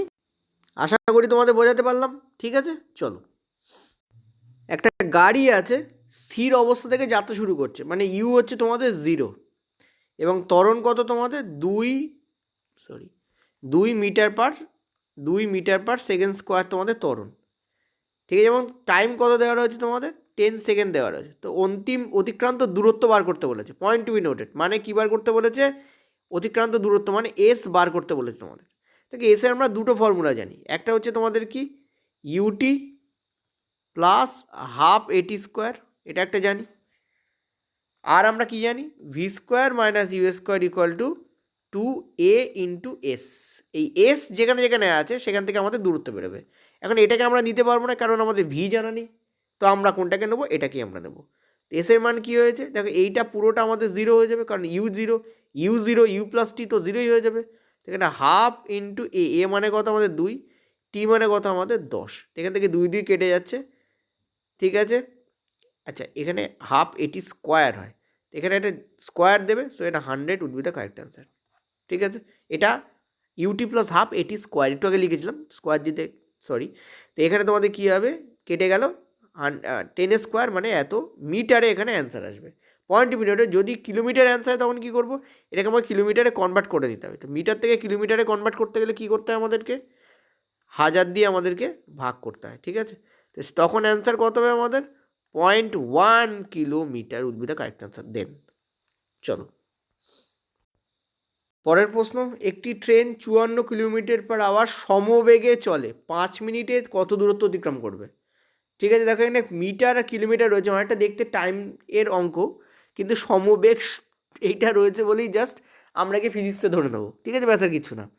তো দেখো এখানে একটা জিনিস ভালো করে দেখো, মানে 60 মিনিটে সে চলে 54, তাহলে 1 মিনিটে কী চলবে সে 54/60, আর 5 মিনিটে কতটা দূরত্ব যাবে সেটা জিজ্ঞেস করি, তো into 5। Very easy questions, but আমাদেরকে কনফিউশন আশা করে দেওয়ার জন্য জিজ্ঞেস করা হয়।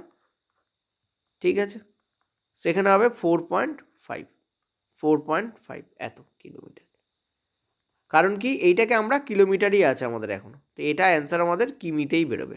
ঠিক আছে, চলো নেক্সট প্রশ্ন, একটি বস্তু 5 মিটার পার সেকেন্ড গতিতে চলছে, মিটার পার সেকেন্ড আর মিটার পার সেকেন্ড স্কোয়ারে ভুল করবে, এটা কিন্তু মিটার পার সেকেন্ড স্কোয়ার, এটা হচ্ছে মিটার পার সেকেন্ড, তার মানে এখানে গতি আছে, এখানে ত্বরণ আছে। তো 8 সেকেন্ড পরে তার বেগ কত হবে? তো ইউ ইকুয়াল টু আমাদের কি বলেছে, 1 মিনিট, হ্যাঁ ইউ ইকুয়াল টু আমাদের বলেছে 5 মিটার পার সেকেন্ড, কারণ এইটাই হচ্ছে প্রাথমিক বেগ হবে। ত্বরণ হচ্ছে আমাদের, আচ্ছা চলো টি যখন লিখছি লিখে নিই, ত্বরণ টি হচ্ছে আমাদের 8 সেকেন্ড। ঠিক আছে, আর আমাদের এ কত দিয়েছে, আমাদের 3 মিটার পার সেকেন্ড স্কোয়ার দেওয়া রয়েছে। তো আমরা জানি V equal to U plus A T, apply করলে হয়ে যাবে, চলো অ্যাপ্লাই করা যায়। ইউ হচ্ছে আমাদের কত 5, এ আমাদের কত সেটা হচ্ছে 8, সরি এ আমাদের 8 নয়, টি আমাদের 8, এ হচ্ছে আমাদের 3। তো যাই হোক, এখানে অ্যান্সার কত আসবে তোমাদের, কি আছে অ্যাকচুয়ালি দেখি একটুখানি, metre per second metre per second metre per second, তো এটাই তো অ্যান্সার হওয়া উচিত। ও ওকে, এখানে তোমাদের প্লাস হবে, আমি ইন্টু করেছি, রিয়েলি সরি, 8 3 24 প্লাস 5 তার মানে 29 আমাদের অ্যান্সার হবে। ঠিক আছে, এটা তোমরা প্লাস করো, প্লাস প্লাস প্লাস, তো 24 5 প্লাস, সো 29। চলো পরের প্রশ্ন, একটি পাথরকে 20 মিটার পার সেকেন্ড বেগে ঊর্ধ্বমুখে নিক্ষেপ করা হচ্ছে। ঠিক আছে, তার মানে কি উপর দিকে নিক্ষেপ করা হচ্ছে একটা পাথরকে। ঠিক আছে, একটা পাথরে তাকে উপর দিকে নিক্ষেপ করা হচ্ছে। তো সর্বাধিক উচ্চতা কত হবে তোমাদের? What is the maximum height it will reach? ঠিক আছে, দেখো একটা জিনিস তোমাদের বলি, সেটা হচ্ছে যে এখানে তোমরা দেখতে পাচ্ছ ইউ আমাদের কিন্তু 20 মিটার পার সেকেন্ড হবে। কেন? কারণ কোনো জিনিসকে উপরে নিক্ষেপ করা হলে ডেফিনেটলি একটা প্রাথমিক বেগ দিয়ে নিক্ষেপ করা হবে, কিন্তু যখন সর্বোচ্চ উচ্চতায় পৌঁছবে তখন ভি কিন্তু এখানে 0 হয়ে যাবে। সো ভি আমাদের 0, কারণ সর্বোচ্চ উচ্চতায় যদি পৌঁছতেই হয় তাহলে ভিকে 0 হতেই যাবে, নাহলে তো সে উঠতেই থাকবে উঠতেই হবে, সর্বোচ্চ উচ্চতা আর থাকবেই না। মানে যে কোনো উচ্চতায় সর্বোচ্চ উচ্চতা হবে, সেটা তো পসিবল না। তো ডেফিনেটলি ভি এখানে গিয়ে 0 হয়ে যাবে। ঠিক আছে, ওকে। আর জিকে আমরা কী নেবো? দেখো জিকে আমরা 10 নিতে পারি, যেহেতু দেখতে পাচ্ছি সবই আমাদের নর্মাল ফিগারে আছে। সো জিকে আমরা 10 মিটার পার সেকেন্ড স্কোয়ার নিয়ে নিচ্ছি। নর্মালি জি আমাদের 9.8 হয়, যদিও এটাও তোমাদের একটা রাউন্ড ফিগারে ভ্যালু, এটাও আমাদের রাউন্ড ফিগার, কিন্তু আমরা এটাকেও রাউন্ড ফিগার করে আবার 10 নিচ্ছি। ঠিক আছে, তো অ্যাপ্লাই করো। এবার মনে রাখবে যখন উপর দিকে যাচ্ছে তখন জি কিন্তু আমাদের নেগেটিভ হয়, এটাকে মনে রাখবে। তো অ্যাপ্লাই আমরা করবো ওইটাই, V equal to U plus A T, এটির জায়গায় আমরা কি বসাবো? মাইনাস জি টি বসাবো। ঠিক আছে, এই মাইনাস এই প্লাসকে মাইনাস করে দেবে, তো ওভারঅল ফর্মুলা আসবে মাইনাস ইউ মানে V equal to U minus G T, এই ফর্মুলা আমাদের আসবে। ঠিক আছে, তো ভি তো আমাদের 0, ইউ আমাদের কত? 20। ঠিক আছে, মাইনাস জি, জি আমাদের কত? 10 ধরছি আমরা। আর টি আমাদের কি বলেছে? টি আমাদের কি বলেছে? এক মিনিট, একটা মিনিট। আচ্ছা, এখানে আমরা একটা জিনিস দেখতে পাচ্ছি, আমাদের টি গিভেন নেই।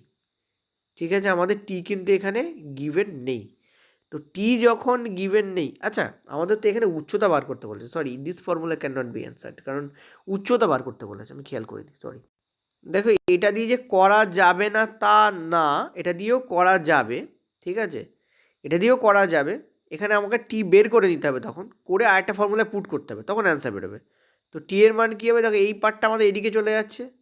সো 20/t মানে হচ্ছে 2 সেকেন্ড, অর্থাৎ 2 সেকেন্ডে সেটা কী হবে? তোমাদের সর্বোচ্চ উচ্চতায় পৌঁছবে। কিন্তু আমাদের সর্বোচ্চ উচ্চতা কতক্ষণে পৌঁছবে চাইনি, আমাদের কী চেয়েছে? কত, সেটা সর্বোচ্চ উচ্চতাটা কত সেইটা চেয়েছে আমাদের। তো এক্ষেত্রে কী করব?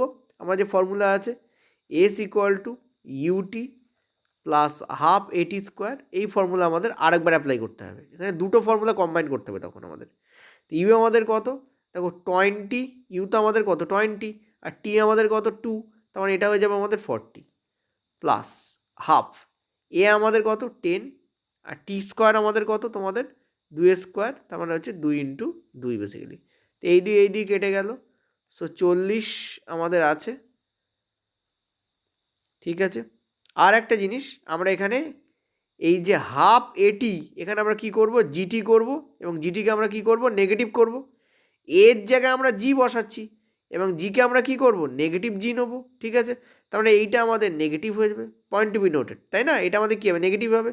তো -20, তো কারেক্ট অ্যান্সার আসবে আমাদের 20, এইটা আমাদের কারেক্ট অ্যান্সার আসবে। কিন্তু এত কাণ্ড করার দরকার নেই। ঠিক আছে, কারণ আমরা তো একটা সিমিলার বানায় একটা কিন্তু আমাদের হাতে কিন্তু আছে মেথড। সেটা কি? সেটা হচ্ছে যে V square minus US square equal to 2as, এই ফর্মুলাতেও আমরা করতে পারি যখন আমাদের টি গিভেন নেই। এটা ডাইরেক্ট চলে আসে। ভি স্কোয়ার কত? ভি তো আমাদের 0, সেটা আমাদের 0 দেবে। মাইনাস ইউএস স্কোয়ার কত আমাদের? ইউএস স্কোয়ার হচ্ছে 20 স্কোয়ার। ঠিক আছে, আর 2 কত? 2 আমরা জানি এখানে এ মানে জি হবে, আর জিকে আমরা কী নেবো? নেগেটিভ নেবো, একটু আগে বলেছি। তাহলে -10, আর আমাদের এস, এখান থেকে আমরা ফর্মুলা পেয়ে যাবো। দেখো এটা আমাদের কত আসছে? 400। এই যে এটা আমাদের কত আসছে? 400 আসছে না? আশা করি বোঝাতে পারছি, 400। ঠিক আছে, ইকুয়াল টু এখানে আমাদের কী আসবে? 2 ইন্টু -10 ইন্টু তোমাদের এস। আচ্ছা এখানে একটা মাইনাস আছে, এই মাইনাস কেটে যাচ্ছে, 20 দিয়ে এটাকে কাটলে কী হচ্ছে? 20 আসছে। তো এসের মান কী হবে এখান থেকে? 20। অর্থাৎ এই দুটো ধাপে করার থেকে এই ফর্মুলাটা আমাদের বেটার। ঠিক আছে, চল নেক্সট পয়েন্টটাতে। পরের কোশ্চেন্স দেখো, কোশ্চেন্সগুলো কিন্তু যথেষ্ট লেভেলের আছে, এবং তোমাদের যেরকম কোশ্চেন্স আসছে সেরকমই দেওয়া হয়েছে। একটি বাস 20 মিটার পার সেকেন্ড স্কোয়ার বেগে থেকে সমবেগে ধীরে ধীরে 10 সেকেন্ডে থেমে যায়, এটার মানে কি? এটার মানে হচ্ছে একটা বাস যেটা হচ্ছে এই গতিবেগে চলছিল এবং সমবেগেই চলছিল, তারপর আস্তে আস্তে আস্তে আস্তে থামতে শুরু করেছে এবং সেটা কিন্তু 10 সেকেন্ডে থেমে যাচ্ছে। তার মানে এখানে মন্দন হচ্ছে।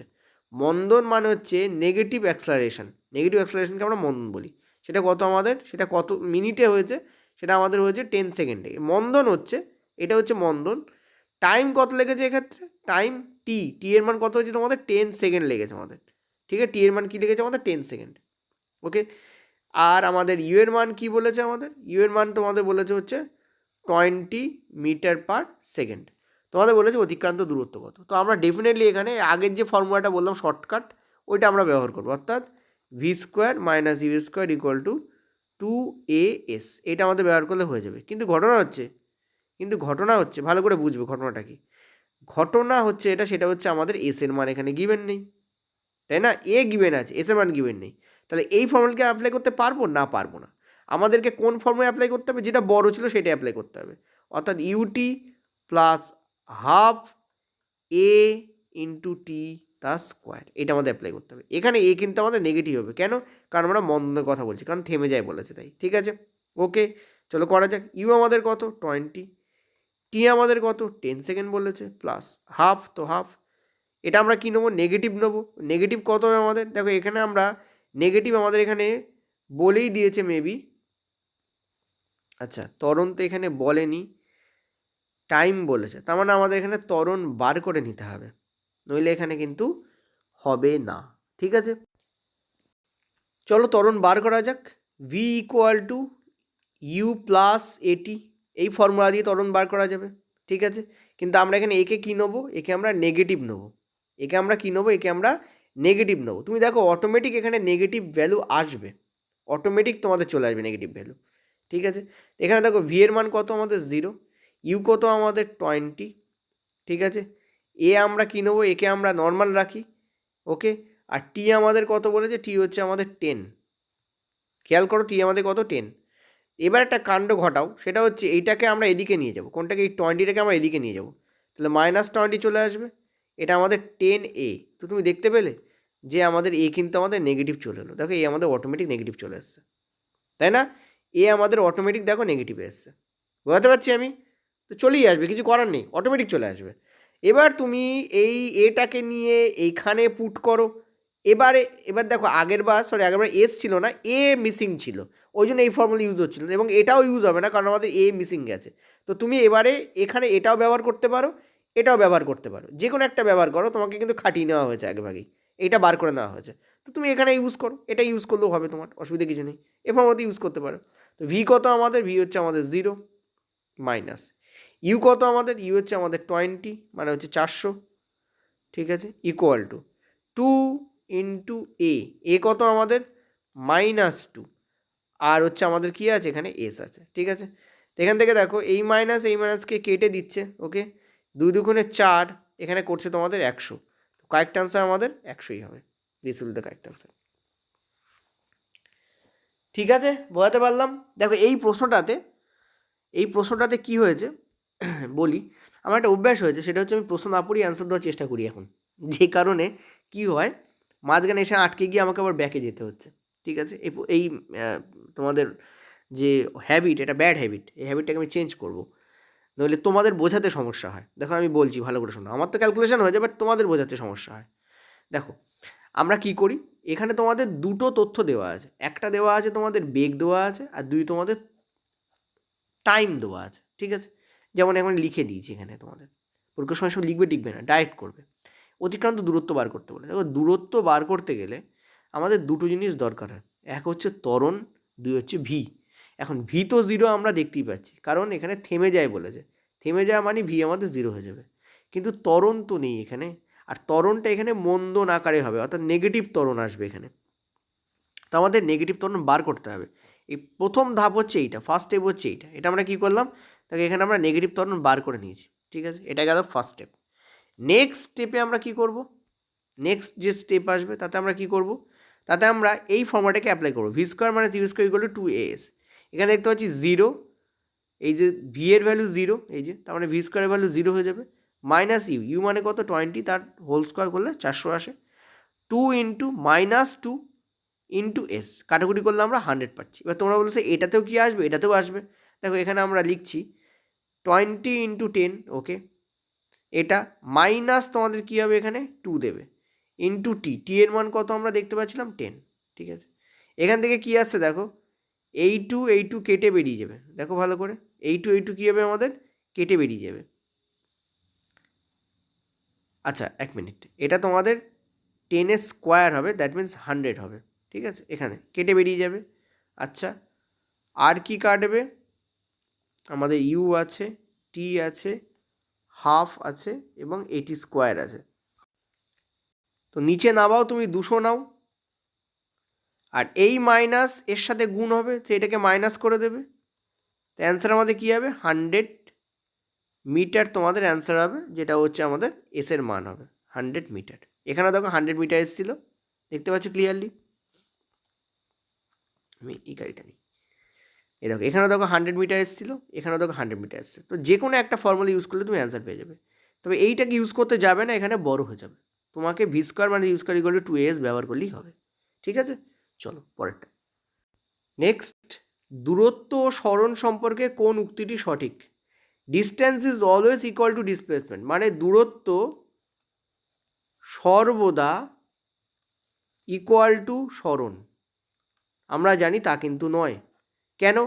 কারণ ধরো কোনো ব্যক্তি এখানে আছে, সেখান থেকে এখানে এলো, তারপর আবার ব্যাক করে এখানে গেল, এরকম পজিশানে যদি এটা 2 মিটার হয়, এটা 2 মিটার হয়, তো ডিস্ট্যান্স আমরা জানি 4 হবে, কিন্তু ডিসপ্লেসমেন্ট আমরা জানি কী হবে 0 হবে। কেন? কারণ যেখান থেকে এসছে সেখানেই ব্যাক করে গেছে। সো দূরত্ব সর্বদা সরণের সমান তা কিন্তু নয়। Distance is always less than displacement, না, দূরত্ব সর্বদা, পয়েন্ট টু বি নোটেড, দূরত্ব সবসময় ডিসপ্লেসমেন্ট থেকে কম তা কিন্তু নয়। মনে রাখবে ডিস্ট্যান্স ইকুয়াল টুও ডিসপ্লেসমেন্ট হতে পারে, কিন্তু সর্বদা নয় সেটা। এই অলওয়েজ দিচ্ছে বলে এখানে এই গণ্ডগোলগুলো পাকাচ্ছে, কেটে যাচ্ছে, ঠিক আছে। এখানে বলেছে দূরত্ব সরণের থেকে কম হয়, এটা রং। নেক্সট বলেছে distance is always greater than or equal to displacement, ঠিক আছে। এইটা কিন্তু একটুখানি মনে রাখবে, ডিস্টেন্স কিন্তু আইদার, দূরত্ব কিন্তু আইদার বড় হবে সরণের থেকে অথবা সরণের সমান হবে, এটাকেই ম্যাথমেটিক্যালি লেখা হয়। দূরত্ব গ্রেটার দ্যান ইকুয়াল টু কী হবে তোমাদের সরণ, ঠিক আছে। This will be the correct answer, C আমাদের এখানে অ্যান্সার হবে।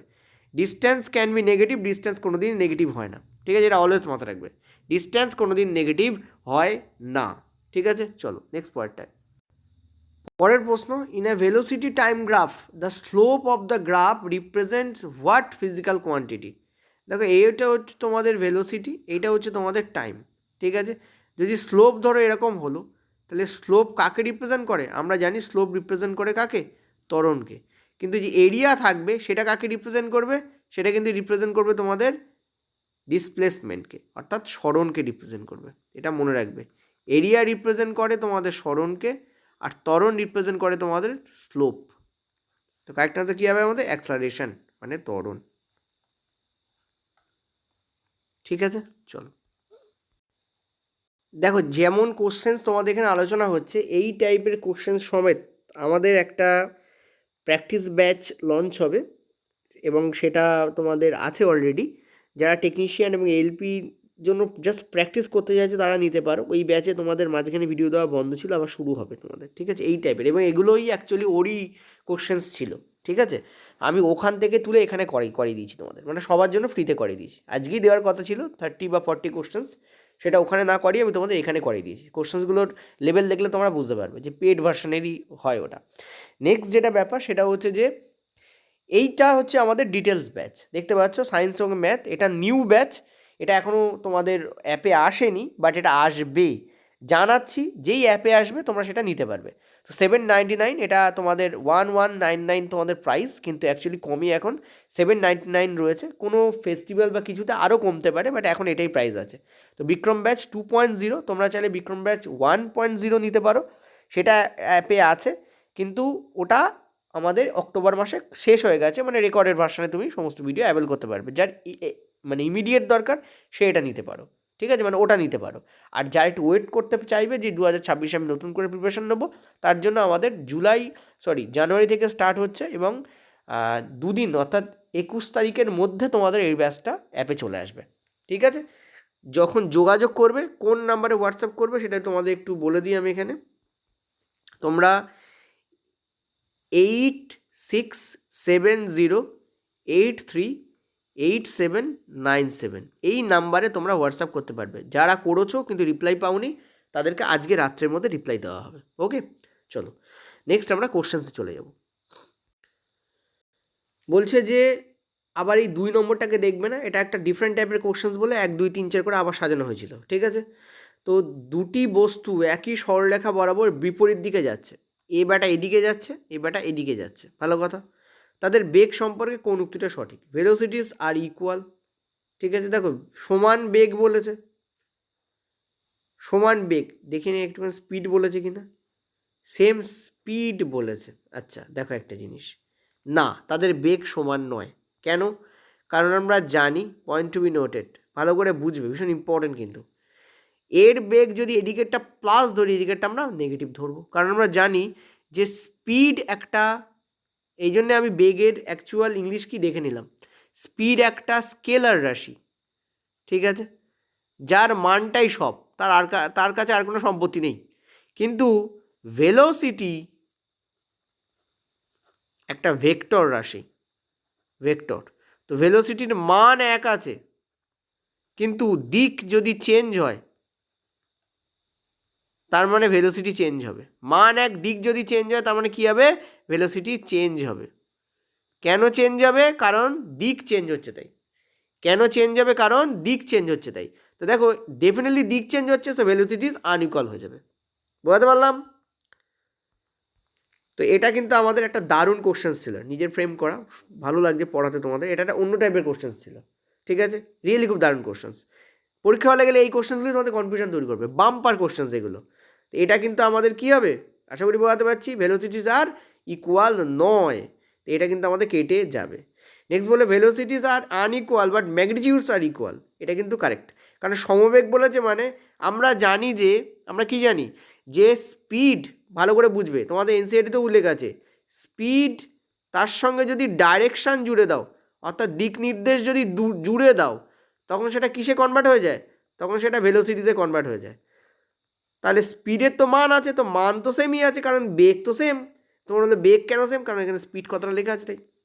এখানে বেগ না দিয়ে এখানে বলা ছিল দ্রুতি, কিন্তু তোমরা জানবে রেলের পরীক্ষাতেও অনেক সময় দ্রুতিকে বেগ বলে দিয়ে দেওয়া হয়, ওই জন্য ইংলিশটা দেখে নেবে স্পিড আছে কিনা, ঠিক আছে।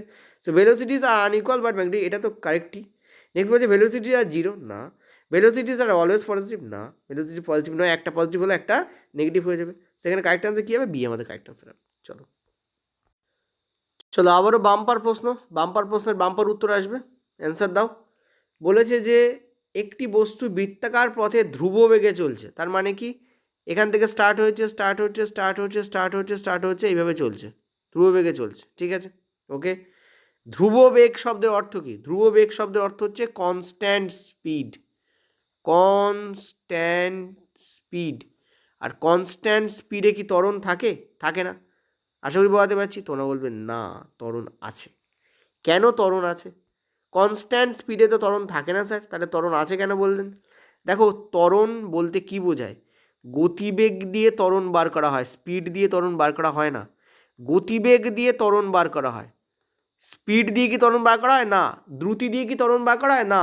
ভেলোসিটি দিয়ে ত্বরণ বার করা হয়, ভেলোসিটি, ভেলোসিটি দিয়ে ত্বরণ বার করা হয়, ঠিক আছে, ভেলোসিটি দিয়ে ত্বরণ বার করা হয়। তাহলে ভেলোসিটির ক্ষেত্রে আমরা কি জানি? অভিমুখ যদি চেঞ্জ হয় তাহলে ভেলোসিটি চেঞ্জ হবে। আর ত্বরণ একটা ভেক্টর রাশি, ত্বরণ কিন্তু স্কেলার রাশি না, ত্বরণ একটা ভেক্টর রাশি। তার মানে গতিবেগ চেঞ্জ হচ্ছে কারণ অভিমুখ চেঞ্জ হচ্ছে, মান এক আছে কারণ সমবেগ বলেছে। দেখো এখানে বলেছে কনস্ট্যান্ট স্পিড, আমি একবার দাগিয়েও দিই, কনস্ট্যান্ট, সরি, কনস্ট্যান্ট স্পিড, তার মানে মান এক। আরে মান এক কিন্তু দিক তো চেঞ্জ হচ্ছে। আর ত্বরণ তো কী দিয়ে বেরোয়? ত্বরণ বেরোয় তোমাদের কী দিয়ে? গতিবেগ দিয়ে বেরোয়, ভেলোসিটি দিয়ে বেরোয়।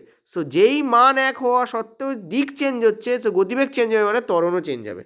তো কারেক্ট আনসার কী হবে? ত্বরণ শূন্য নয়, চেঞ্জেস ইজ ডাইরেকশান, ঠিক আছে। এক মিনিট, কি বলেছে? ত্বরণ ধ্রুব ও শূন্য, আচ্ছা, acceleration is constant and zero. আর নেক্সট কি বলেছে? ত্বরণ শূন্য নয়, ও দিক পরিবর্তন করে। দেখো ত্বরণ কিন্তু শূন্য হবে, ঠিক আছে, কিন্তু ত্বরণ ধ্রুব হবে না, ত্বরণ কনস্ট্যান্ট হবে না। কারণ কি দিক চেঞ্জ করছে তাই। ঠিক আছে, বোঝাতে পারলাম আমি? ক্লিয়ার হয়েছে? আচ্ছা বলো তাহলে অ্যান্সার কী হবে, তাহলে বলো অ্যান্সার কী হচ্ছে। সি আমাদের কারেক্ট অ্যান্সার হচ্ছে। অ্যাক্সেলারেশন কনস্ট্যান্ট তো নয়, ঠিক আছে, ভালো করে বোঝো। অ্যান্সার কী হবে, কনস্ট্যান্ট তো নয়, জিরোও নয়। কারণ দেখো এই যে ভালো করে বুঝবে, এখানে একটা ব্যাপার আছে। এই যে একটা বিন্দু, এ কিন্তু এদিকে ছিটকে যেতে চাইছে, কিন্তু তবু তাকে এদিকে বেঁকতে হচ্ছে। কোন দিকে বেঁকতে হচ্ছে? এদিকে বেঁকতে হচ্ছে। তার মানে এখানে যে বস্তু রয়েছে তার দিকে বেঁকতে হচ্ছে। কেন? কারণ এ নির্ঘাত কোনো একটা বল এখানে প্রয়োগ করছে। অতএব এখানে কিন্তু ত্বরণ ডেফিনেটলি আছে। কারণ আমরা জানি force equal to what, mass into acceleration, তাই না? তার মানে বল তো প্রয়োগ হচ্ছেই, কারণ এ তো এদিকে ছিটকে যেতে চাইছে, এদিকে ছিটকে যেতে চাইছে, কিন্তু আবার বেঁকে যাচ্ছে, বেঁকে আবার এদিকে যেতে চাইছে, কিন্তু আবার এদিকে বেঁকে যাচ্ছে। তার মানে এর ওপর ডেফিনেটলি একটা বল একে টেনে ধরছে তাই। আর বল মানেই তো মাস ইন্টু ত্বরণ। তার মানে ডেফিনেটলি এখানে কোনো একটা ত্বরণ তো গ্যারেন্টি আছে, ঠিক আছে। So acceleration will is non zero and changes it direction, this will the correct answer. Non zero তো বটেই, কারণ ও তো অ্যাক্সেলারেশন আছে, আর এ চেঞ্জও করছে, ও ডাইরেকশন চেঞ্জ করছে, কারণ গতিবেগ চেঞ্জ হচ্ছে, একটু আগেই বুঝিয়েছি। সো কারেক্ট অ্যান্সার কী হবে? সি হবে। তো অলওয়েজ মাথায় রাখবে। আর এটাকে কী বলে জানো? এটাকে বলে সেন্টিপিটাল অ্যাক্সেলারেশন। এটা তোমাদের সিলেবাসে নেই, বাট এই টাইপের কোশ্চেন্স আছে, কারণ তোমাদের সুষম বৃত্তীয় গতি আছে, এই জন্য এই টাইপের কোশ্চেন্স আসতে পারে, আর পড়ছেও। ঠিক আছে, চলো। ওকে, আর কোশ্চেন্স তোমাদের নেই, এই তোমাদের টোটাল কোশ্চেন্স ছিল, ঠিক আছে। কিন্তু কোশ্চেন্সগুলো বাম্পার ছিল, নিজের তৈরি করা, ভালো লাগলো তোমাদের করিয়ে। আর এই টাইপের কোশ্চেন্স যত তোমার প্র্যাকটিস করবে, কীভাবে তোমাদের মাথা খুলবে, পরীক্ষা হয়ে গিয়ে কিন্তু তোমাদের যে চিন্তা ভাবনা করার, অর্থাৎ যে একটা থিঙ্কিং প্রসেস থাকে ব্রেনের, সেটা উন্নত হয়। অনেকে আমাকে বলে যে স্যার আপনি ভাগ্য ভালো, অনেক দিন ধরে কারেন্টে আপনি করিয়েছেন, কী বলে রিজনিংয়ে তোমাদের, আমি কিন্তু পাজলা সিটিং অ্যারেঞ্জমেন্ট করিয়েছিলাম। আমি কিন্তু তোমাদের 2022-এর আগে, রেলের পরীক্ষার আগে, আমি কিন্তু তোমাদের একটা 5 ঘন্টার আমি তোমাদের সিরিজ চালিয়েছিলাম রিজনিংয়ের। এখনও সেই ভিডিওটা আছে ডব্লিউবি এক্সাম পোর্টালে, ঠিক আছে। সেখানে কিন্তু দেখবে প্রচুর পাজল সিটিং অ্যারেঞ্জমেন্ট ছিল, ওকে। এবং অনেকে এটা বলেও যে স্যার ওই টাইপেরই এবারেও পড়ছে, ঠিক আছে। অনেকে বলে স্যার ওই অত বছর আগের ভিডিও তাও এখনও ইউজফুল। তার কারণই ওইটা, কারণ আমি কিন্তু ভেবেছিলাম যে টিসিএস কী করে জানো তো, আগে যেগুলো ব্যাংকে দিত সেগুলো এখন ব্যাংকের ওল্ড ফ্যাশন হয়ে গেছে, কিন্তু রেলের পরীক্ষা এসএসসিতে নিউ প্যাটার্ন হয়ে গেছে সেগুলো, কারণ আগে এখানে ওগুলো পড়তো না, বুঝতে পারছি। তো এই জন্য ওগুলো ইম্পর্ট্যান্ট। তো এই টাইপের কোশ্চেন্স প্র্যাকটিস করলে কী হয়, যত হাই প্র্যাকটিস করবে তত লো তোমাদের কাছে জলাঞ্জলি জাগবে, একদম জলের মতো লাগবে, সোজা কথা বলতে জলের অঞ্জলির মতো লাগবে, ঠিক আছে। Thank you.